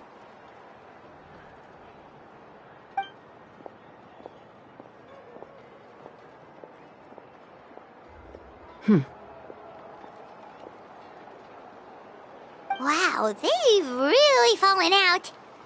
I'm sure wasn't expecting that. Her husband, T'Pol's father, he passed away recently, and T'Pol didn't even bother to show his face at the funeral.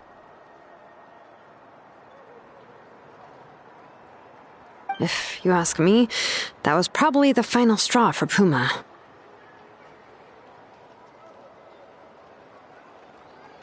I'll go keep her company. If there's anything else you need, just come and find me.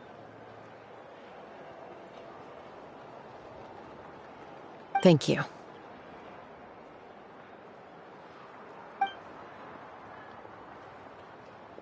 Okay, so this notebook is the only lead we've got now, right? What's in there?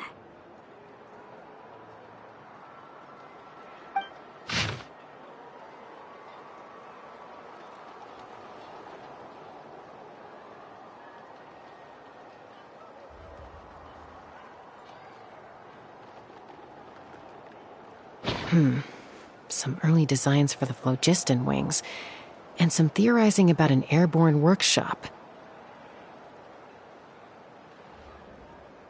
Ochkanatlan, the Cinder City. Looks like that's where he got his technological inspiration from. So, was he serious about the workshop in the sky? But that's such a big project for one person. Do we think he actually pulled it off? Oh, yes.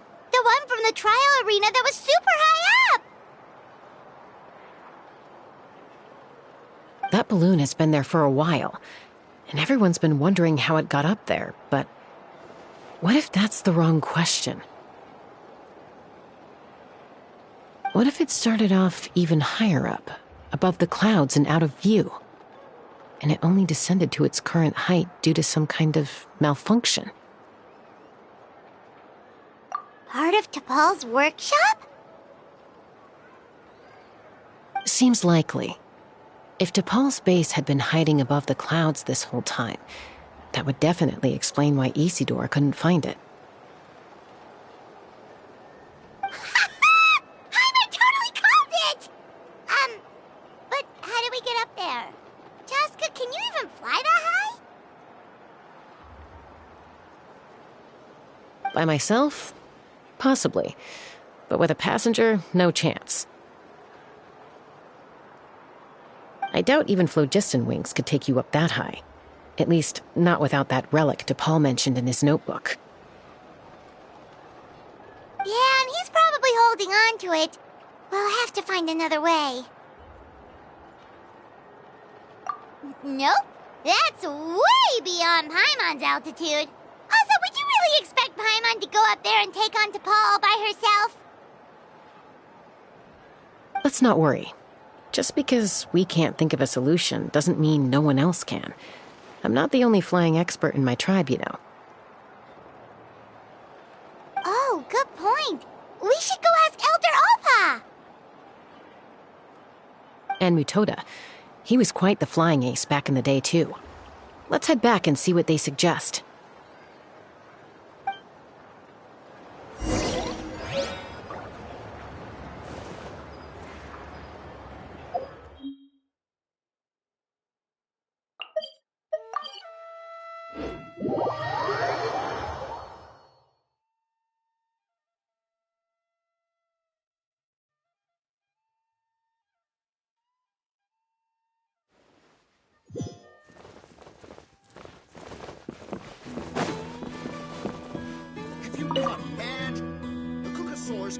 Chaska, you're finally back. Things are getting really tense in the tribe. Have you made any headway with your investigation? Some people even think we arrested the merchants just to support the flying squad and crack down on the phlogiston wings.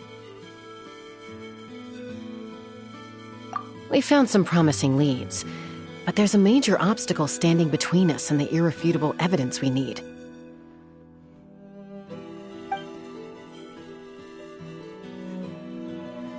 A relic from the Cinder City? So Och Khan's still managing to sow discord, even after all these years. An airborne workshop and a hot air balloon above the trial arena. And that's where you're trying to get to now?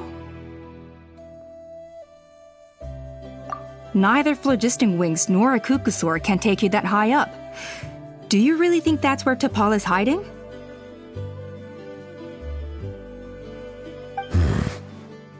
You know what? There might just be a way. Really? Do you still remember those spouts in the arena? When they were all blocked, the gaseous phlogiston was trapped and unable to flow. But now, it's flowing freely. If we were to block them up again... You mean all of them except the one at the very top of the arena? To build up the pressure there? Precisely. With all the gaseous phlogiston flowing through one spout, it would create a high-pressure wind current. And then we just ride it up into the sky! Yes, it has its risks, but with Chaska's abilities, I think she could manage it. It's an extremely risky approach, but I agree that it's feasible. If you want to give it a try, check with Inkanak at the trial grounds. She can explain how to block the spouts. Chaska, if anyone has a hope of seizing this evidence from the high heavens, it is you.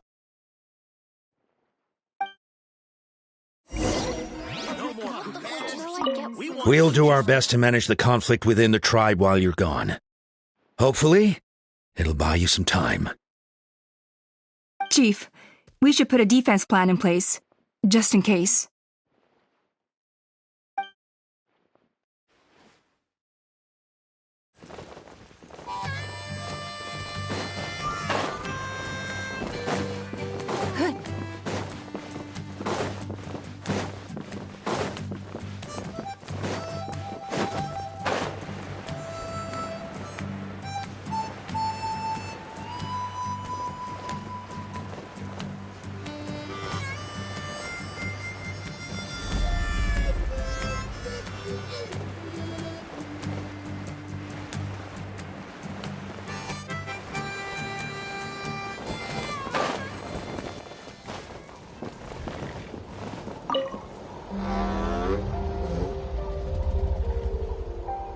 Goodness me, that is a very bold idea.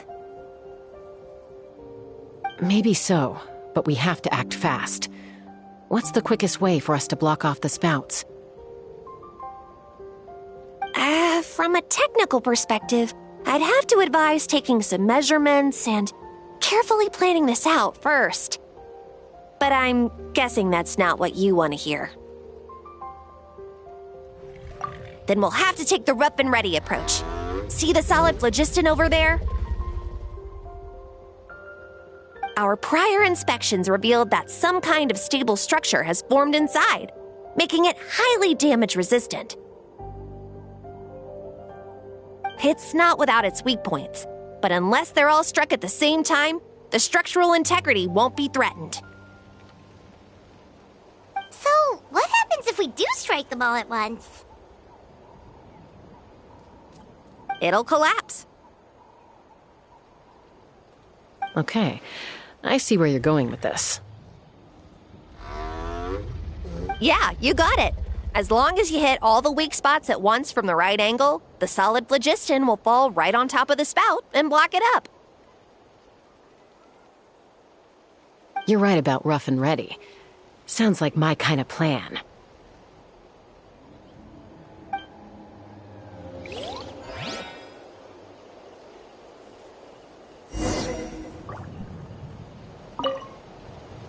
As long as you hit all the weak spots at once from the right angle, the solid phlogiston will fall right on top of the spout and block it up.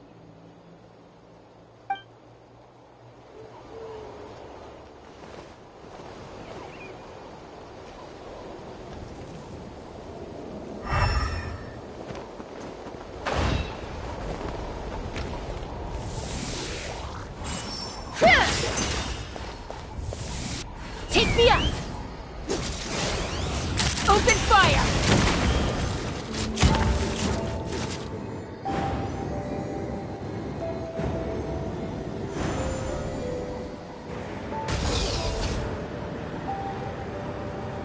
Look! There's a chunk of solid phlogiston right over that spout!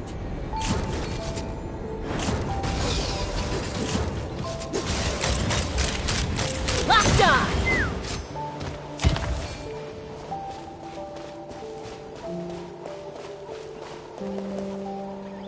Let's fly!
Koya can give you a lift.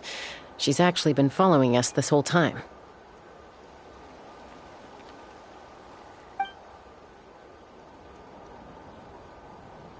Wow, Paimon didn't notice at all. Well, probably because she didn't want to get too close to humans. Or maybe just me.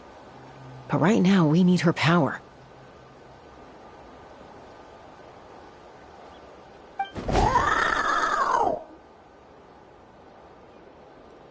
Whoa, you didn't even have to summon her!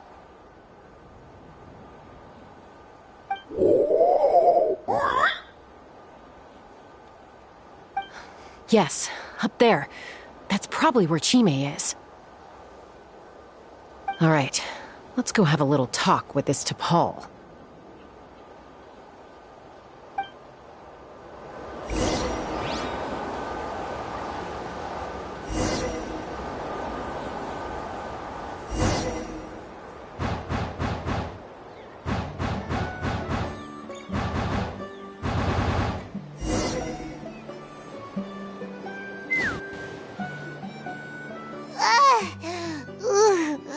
Paimon's never flown that fast before. She feels so ready to throw up. Aha.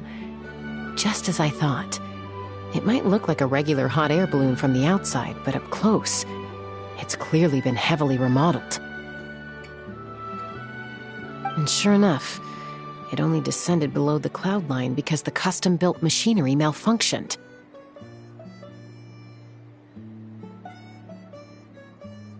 I should be able to figure it out with T'Pol's notebook.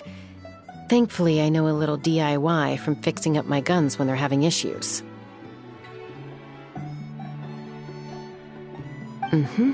That should just about do it. Now all it needs is a nice hard kick. Maybe that works on your guns, but, Huh? We're really moving!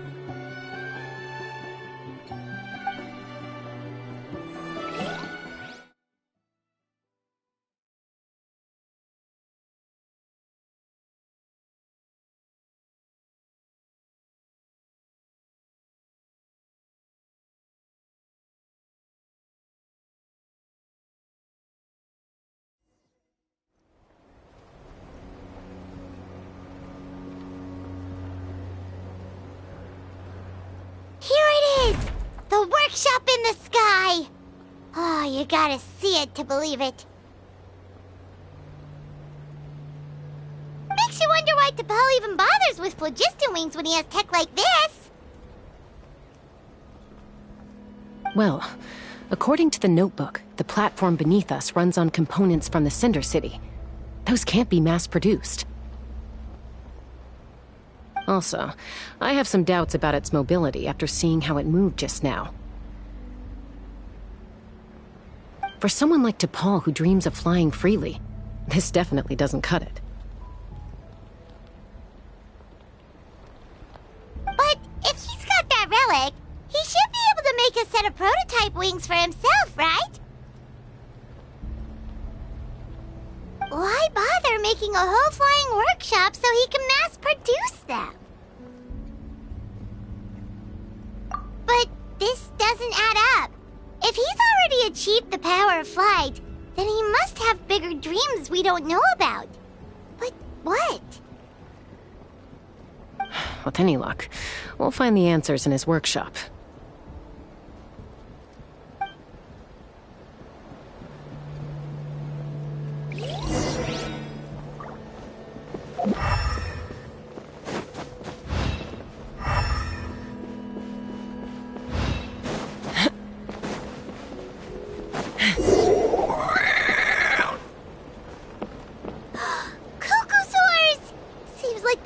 Were right.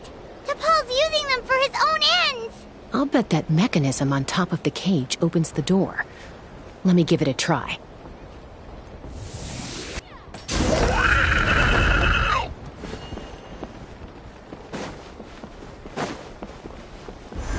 Take me up!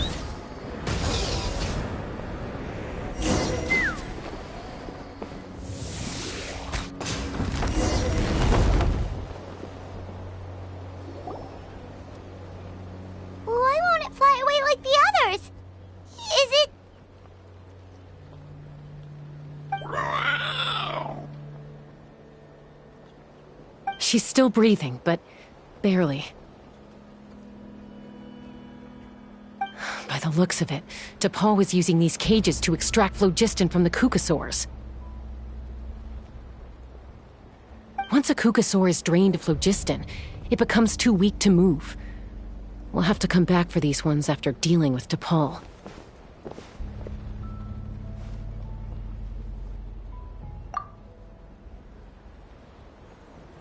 Let me see. Looks like a record of his phlogiston research. Log number 330. With the support of... I was finally able to launch the airborne workshop. Even though it relies on the relic for 80% of its power supply, I've at least taken the first step. Log number 348. Research on the relic is progressing well. I should be able to replicate the technology and scale up production very soon. Has proposed a name for this groundbreaking invention: the phlogiston wings.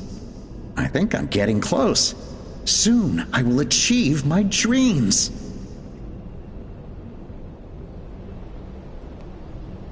Log number 377. Encountered some issues with the new, smaller model phlogiston wings. The gaseous phlogiston showed some volatility during the refinement process.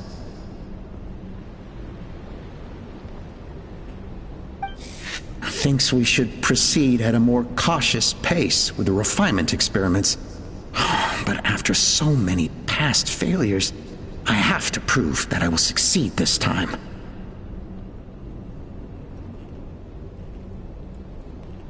Log number 114. Ran an experiment using Kukasaurs to refine gaseous phlogiston. It was a success.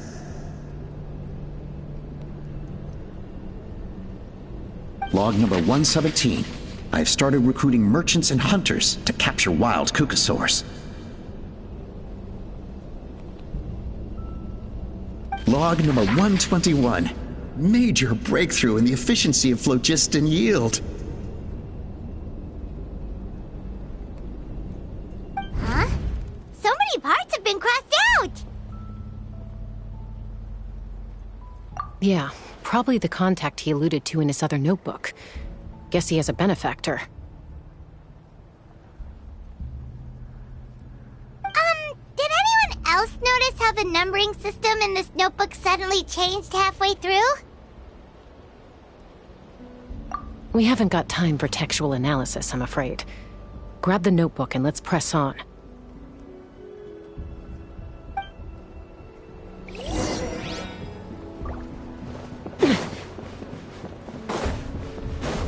Huh. Never seen one of these before. Looks like this was built with the Cinder City components, too. You're not thinking of giving it a nice hard kick, are you?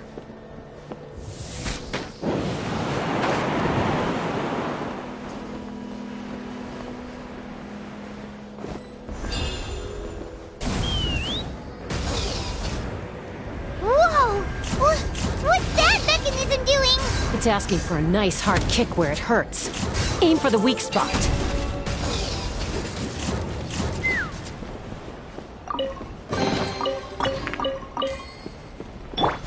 Let the show begin.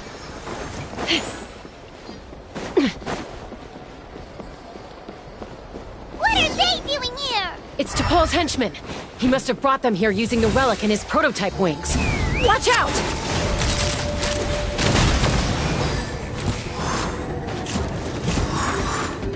Bullseye! Yeah!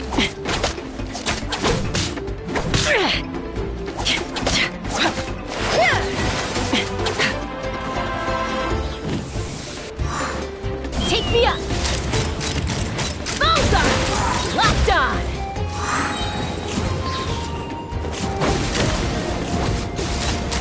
Open fire! Yeah!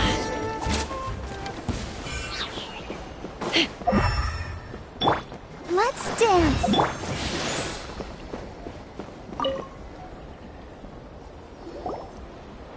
Hey, look here! More of T'Pol's notes!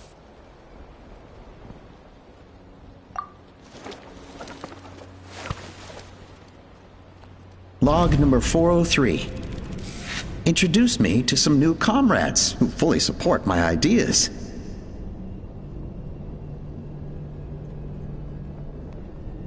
I told them that some Saurians are blessed with wings, and some people with natural gifts, while the less fortunate among us can only look on longingly as they seize the skies.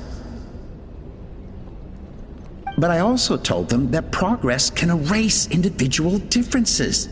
Think of the tools humanity has made to fight back against wild beasts. The law we have put in place to even the playing field between the strong and the weak. I promised them that our research will be the new frontier of human progress. With our phlogiston wings, the power of flight will no longer be for a select few to enjoy. Imagine a world where the skies are for all to share. I only hope that when we finally achieve this goal, we'll be proud of me. Imagine a world where the skies are for all to share. Yes, what a wonderful world that would be. If only it were possible, we could respond faster, and so many tragedies could be prevented.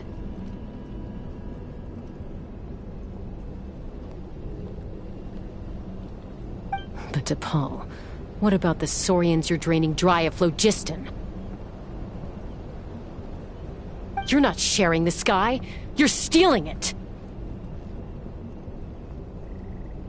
Bad move. I won't let you get away with it.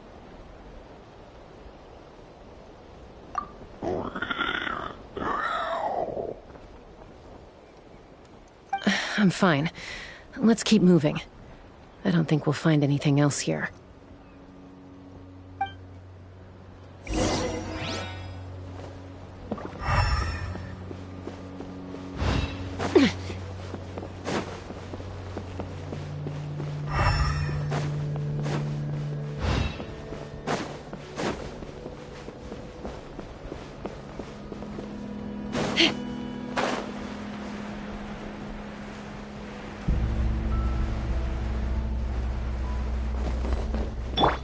protect us.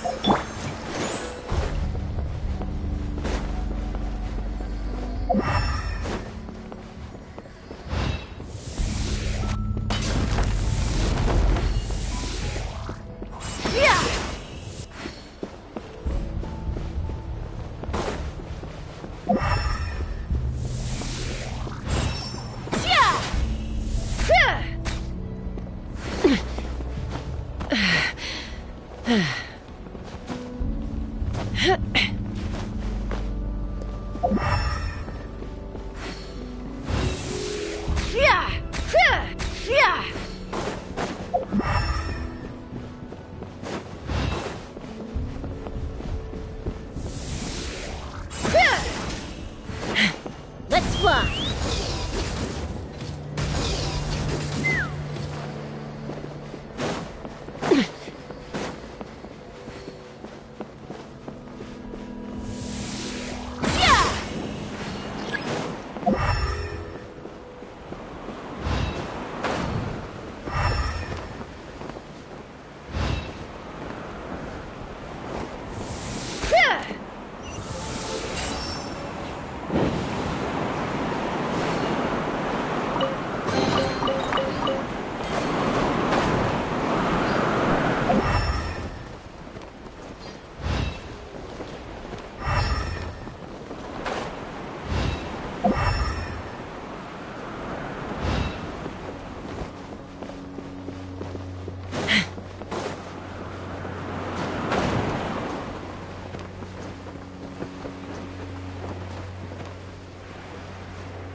I can't believe he captured so many Kukasaurs. But right now, we have to focus on solving this problem at the source.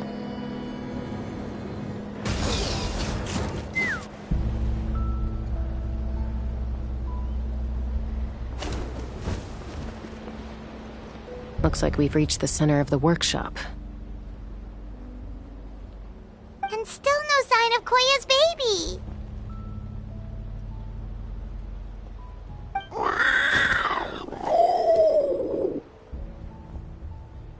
Let's search this area for now. If we still can't find Chime, we'll double back.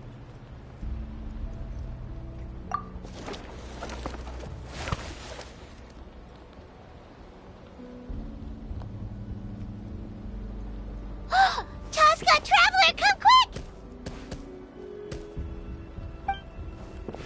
What is it? Did you find Chime? Not yet, but look! It's another one of T'Pol's notebooks! All right.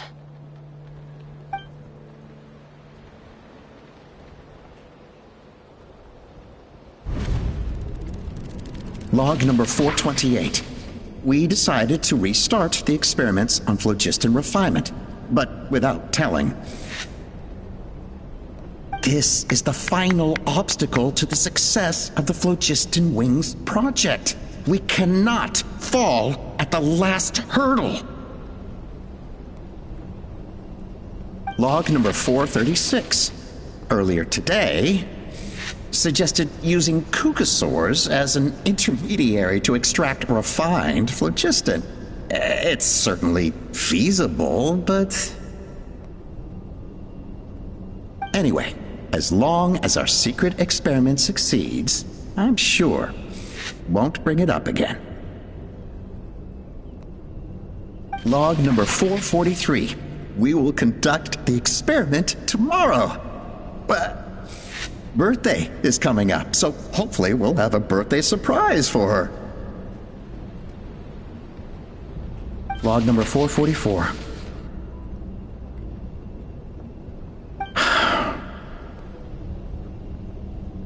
Huh? Why is this log empty? I guess whoever wrote down the log number was prevented from recording the results.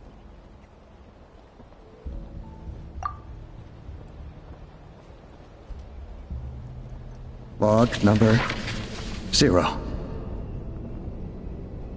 We lost many comrades in the accident. Among them are friends, lovers, and children.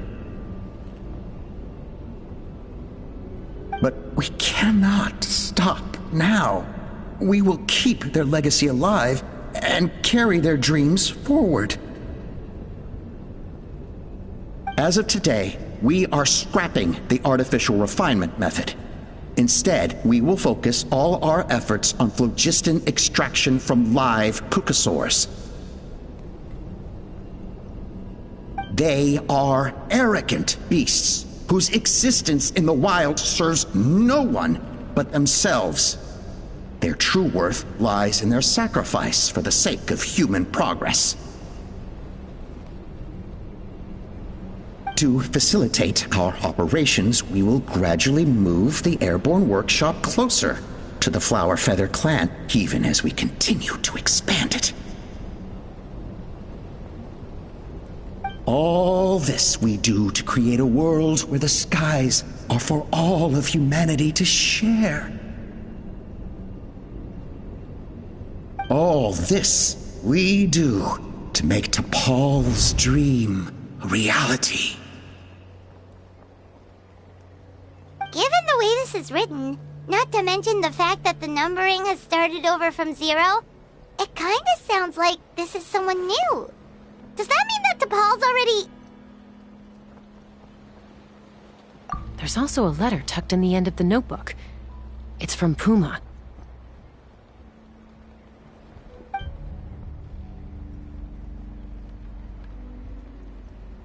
T'Pol, I don't know where you are right now, so I don't know how to reach you.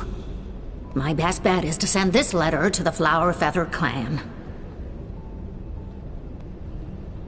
Your father is gravely ill. Oh, I know we've had our differences in the past, but he is still your father. Won't you come and visit him? Please. I know you never liked him and cared even less for me. All you ever yearned for is the sky. And your birth mother. But we'll still be waiting here for you if you do come back. This may be the last chance you'll get to see your father. So Puma's not T'Pol's real mom? Huh. Well, she did say he never called her mom, but I'm gonna assume she was just venting. We know that T'Pol's father passed away quite recently, and this letter looks recent. By contrast, the writing in this notebook is old and faded. It looks like the real reason T'Pol didn't attend his father's funeral is because he'd long since passed away himself. If we ask ourselves why this letter was sent to the Flower Feather clan, why T'Pol always yearned for the sky, and how he got his hands on a relic from the Cinder City, it all points to one answer.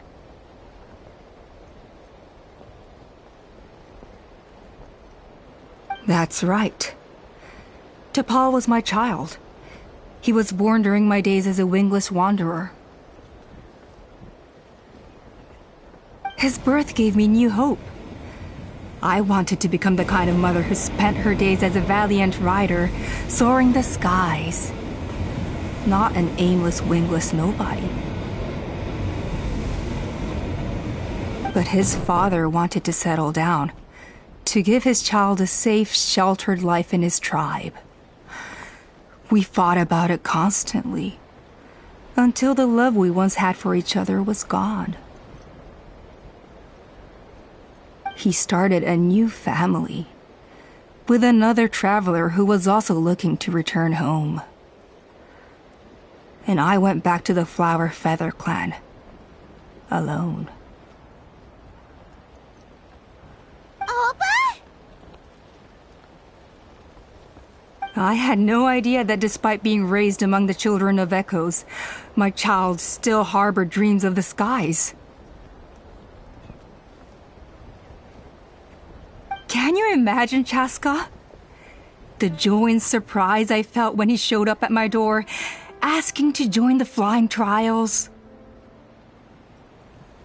Or how proud I was when he said he wanted to prove his own worth, rather than relying on my position as elder.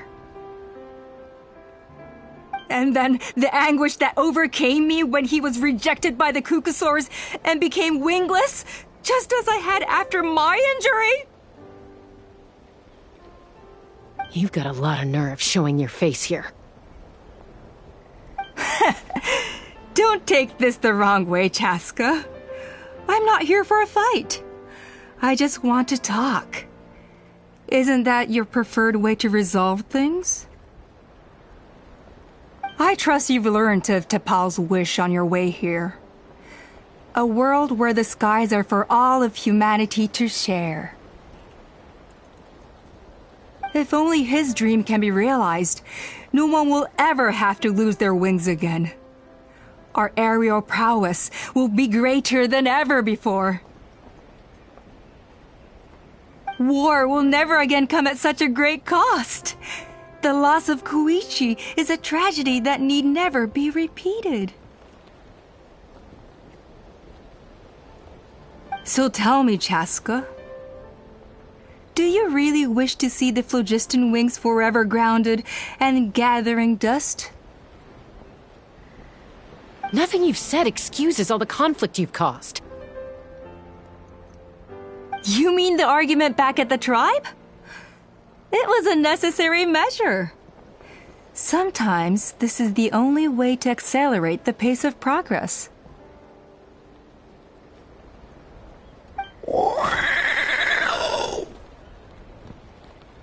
Is a mother harming her children when she coaxes them into swallowing a bitter pill?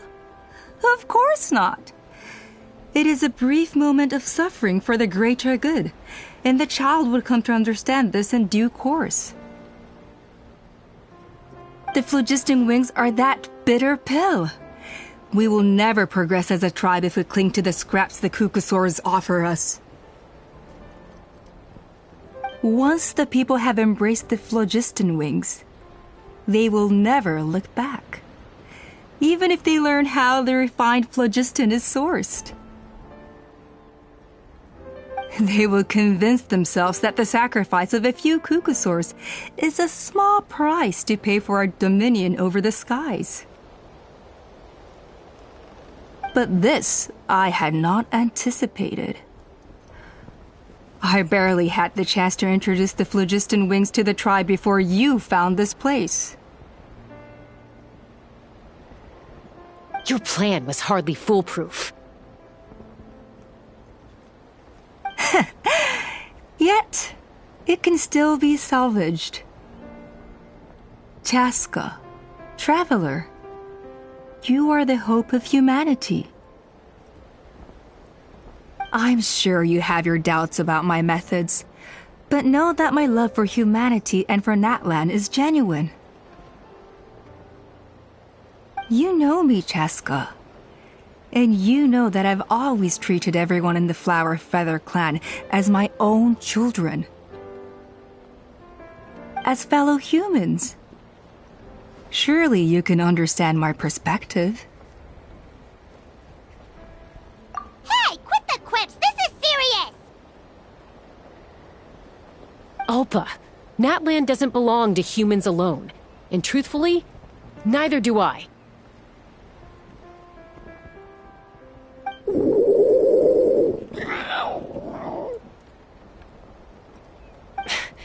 How many times has the Abyss invaded Natlan now? And yet despite how much stronger it is than us, Natlan still stands as a nation of humans and Saurians. Peace imposed by force will crumble in a matter of days, because social bonds are what hold a civilization together. Weren't you the one that taught me that?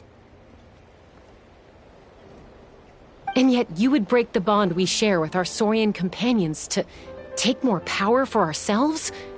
That's as stupid as hacking your own arm off to use it as a club. They are wild beasts, driven purely by instinct. How could they possibly understand human social bonds? Ugh, how did someone like her ever become a writer? Ha! You overestimate them. They bow to the strong and shun the weak. That's all there is to it. They never gave Tepal a second glance when he was at his lowest, nor me when I returned injured from the Cinder City. It's all about survival of the fittest for them. Plain and simple. They obeyed me once I proved myself stronger than them, but the moment it serves them better, they'll abandon me in a heartbeat. You're wrong, Alpa. They only reject the wingless because they don't want to fly anyone to their death. Chaska, I will promise you this. Only the unruliest wild cuckosaurs will be used for phlogiston extraction. The ones who have nothing else to offer to humanity.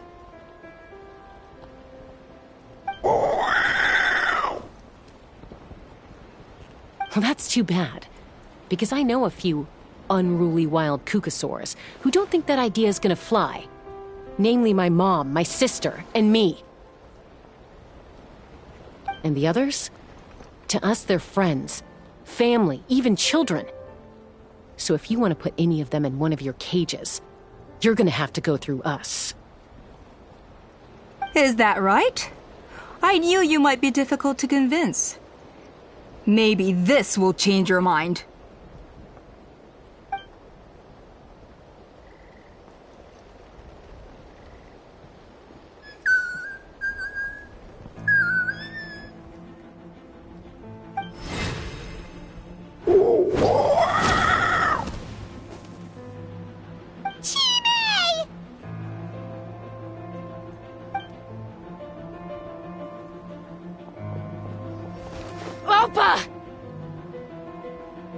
Careful! Don't make any rash decisions. Unless you want to see her suffer.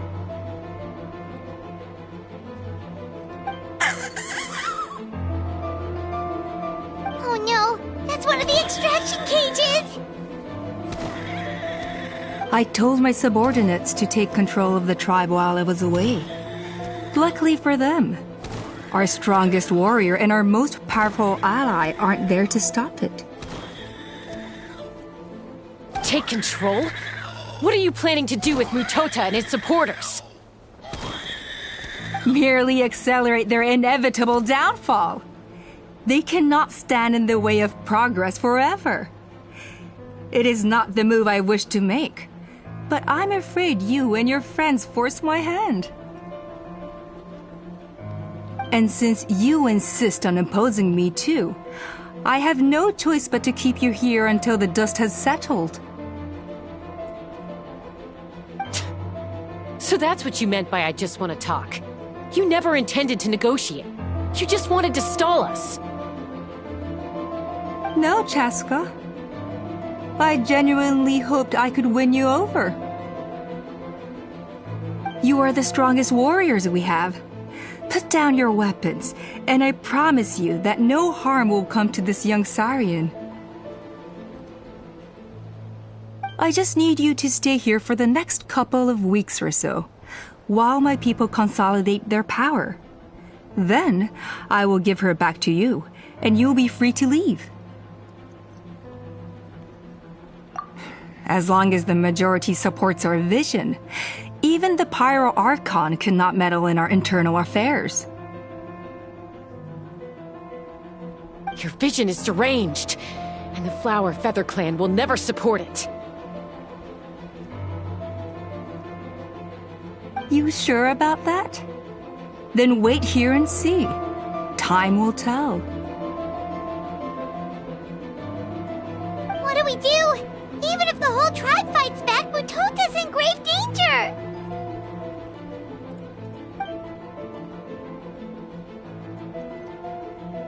Stop delaying the inevitable! Drop your weapons and get into the cages, now! She's still holding Chime hostage. Is there really no other way?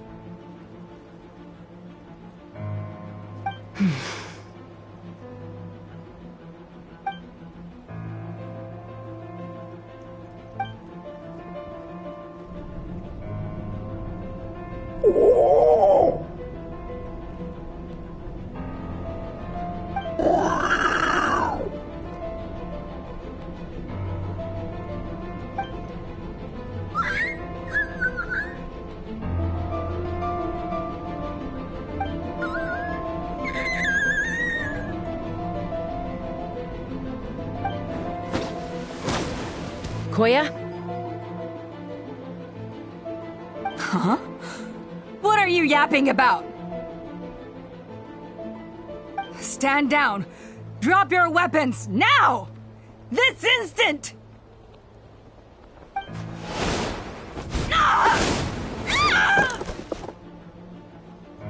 No! The relic!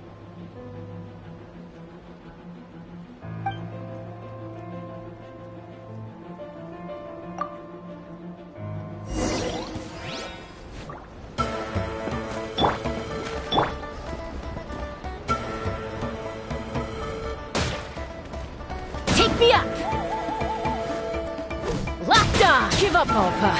We're negotiating my way now, and this ain't your strong suit. Shut up! Just shut up! Help! Anybody? Hey, something's up with this relic! That's all I've got.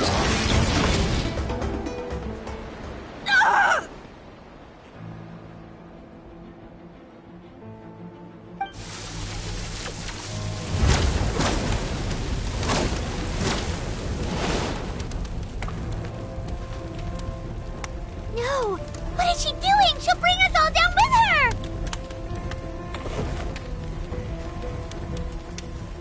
But why? We stabilized the relic! Maybe it got damaged in the fight. If we don't think of something fast, this whole workshop is gonna fall apart. No. They're directly beneath us. My beloved tribe!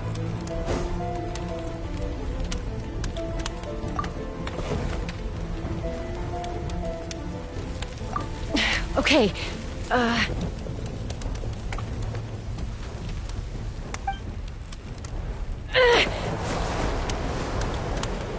It's too powerful! This ain't a toy like last time. I don't think I can just throw it aside.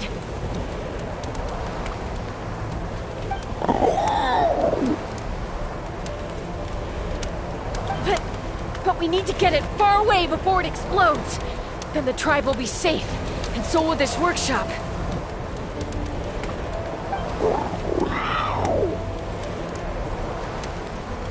Koya, remember when we were kids? Come on, let's take this thing high up into the sky.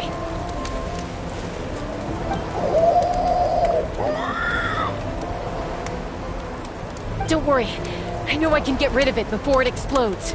We're talking some surface wounds at most.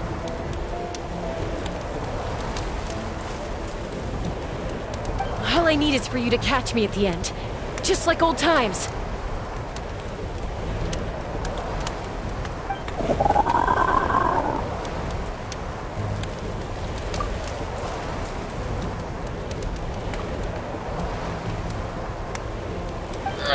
I can't hold it back anymore! We have to go!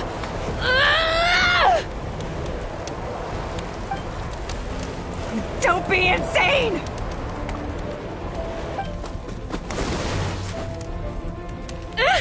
Alpa! What are you... You're a fool, Chaska! Why would you choose such a risky solution? We cannot entrust the safety of our tribe to this wild Saurian! I'm the fool! You really think you can stand a better chance than me?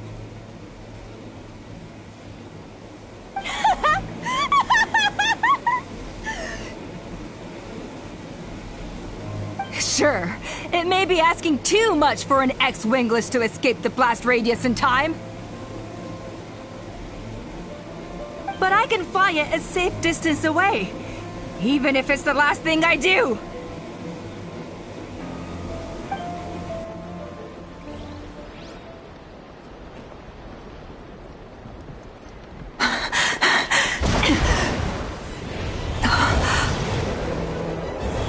Here.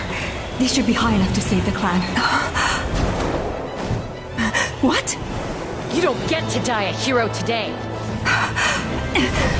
No!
Are you hurt?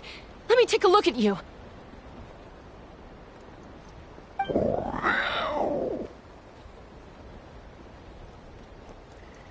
What do you mean, I'm fine? Didn't I tell you to catch me on your back? Why did you try to shield me from the blast?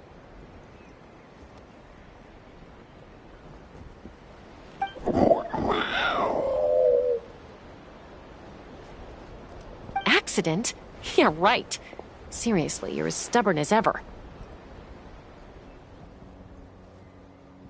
Chaska! Koya!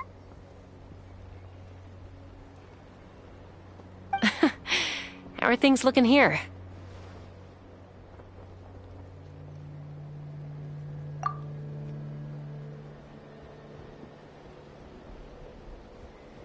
I think that's putting it mildly.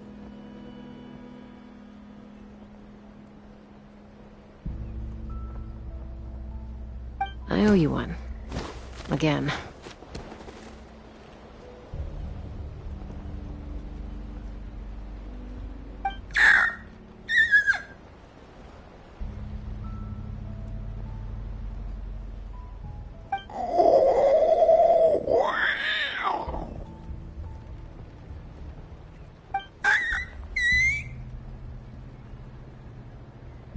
Oh, but be honest. Do you still think Kukasaurs can't form bonds?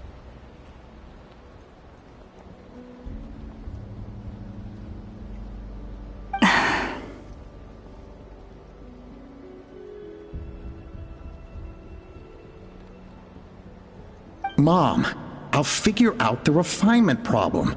I'll find a way.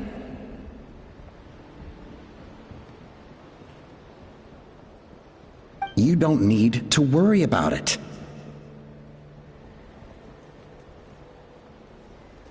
I just need some more time.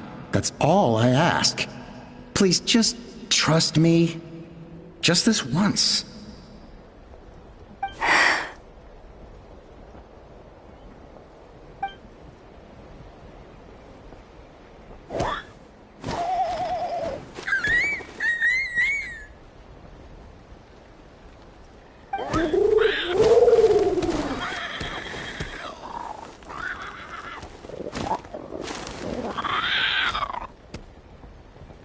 The Flower Feather Clan yield to the strong. And it's up to the winners to define what strength means. So it looks like it's my turn to yield.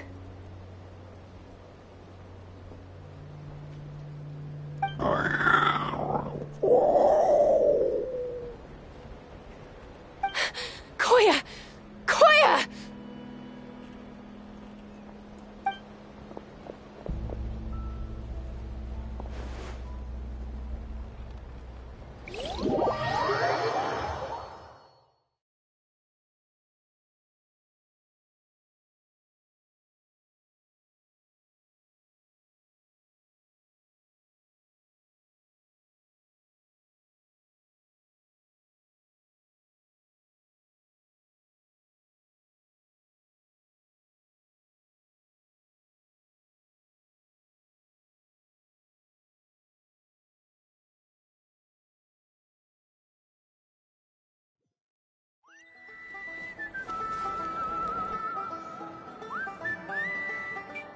So, you're absolutely sure it's not because of the explosion?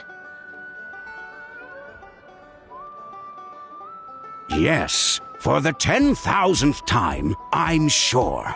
The blast barely touched her. The reason she fainted was old injuries playing up, compounded by overexertion in recent days. The moment she finally relaxed, all the built-up stress finally caught up with her. And no wonder. Honestly, she's just like you. Anyway, now you know how we feel when you go off risking life and limb. Your mother and I would both appreciate it if you lived less dangerously. You know she wrote to me from the Masters of the Night Wind, just to scold me for not doing enough to keep an eye on you. If she wasn't so busy with work, you can bet she'd come back here and chew us both out in person. I'll find an opportunity to apologize to her. I promise. You'd better. No more avoiding us, okay? And don't get me started on all the checkups you've missed. Got it. Got it. Huh? Koya?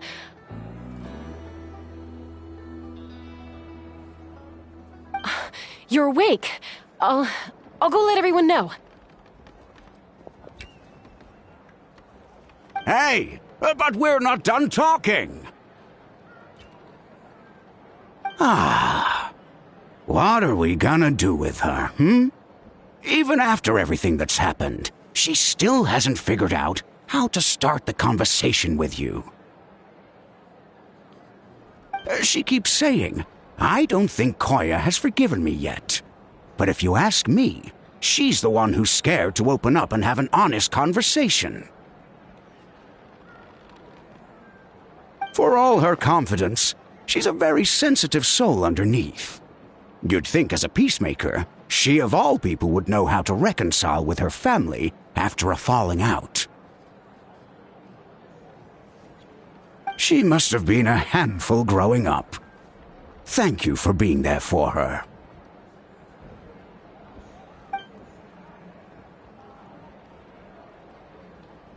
And of course, thank you for keeping her safe when you were up there in the sky.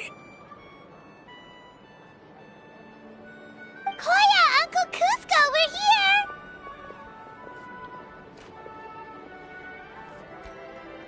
Ha! I was just telling her that she's not to go chasing danger with Chaska ever again.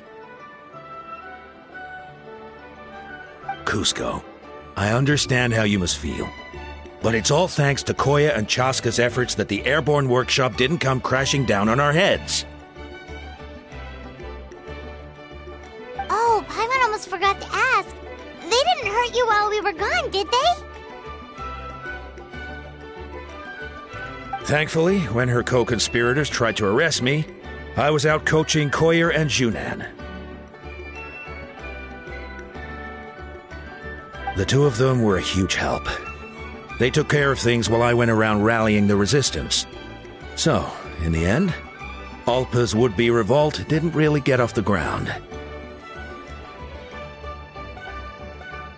And as it turns out, not all of the wingless want to see our dear Saurian friends replaced with phlogiston-powered gizmos. I'm so sorry you got mixed up in this, by the way. We should have caught on to Alpa's scheme sooner. We could have saved so many Kukasaurs from getting hurt.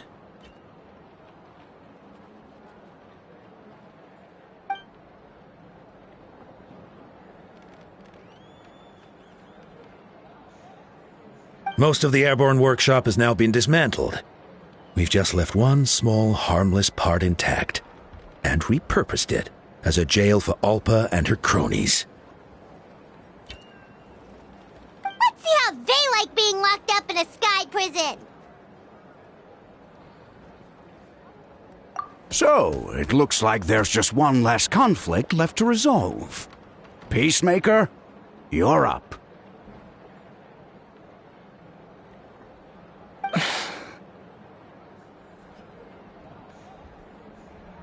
I said I had to wait until things had blown over, didn't I? And now they have. But I still have no idea what to say. Koya, I just want to say, I'm sorry for how things went down back then.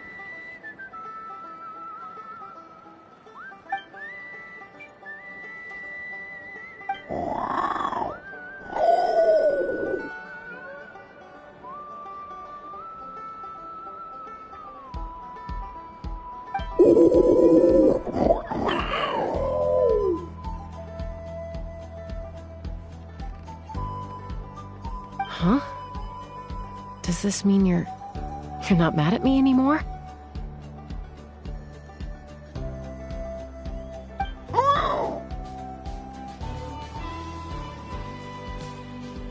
There's likeness coming through again. But that day, when we ran into each other...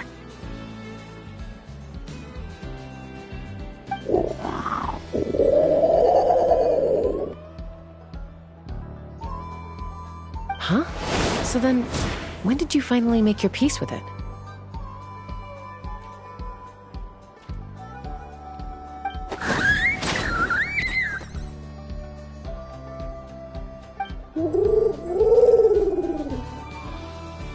Aw, it's Chime and Chimpu! They're here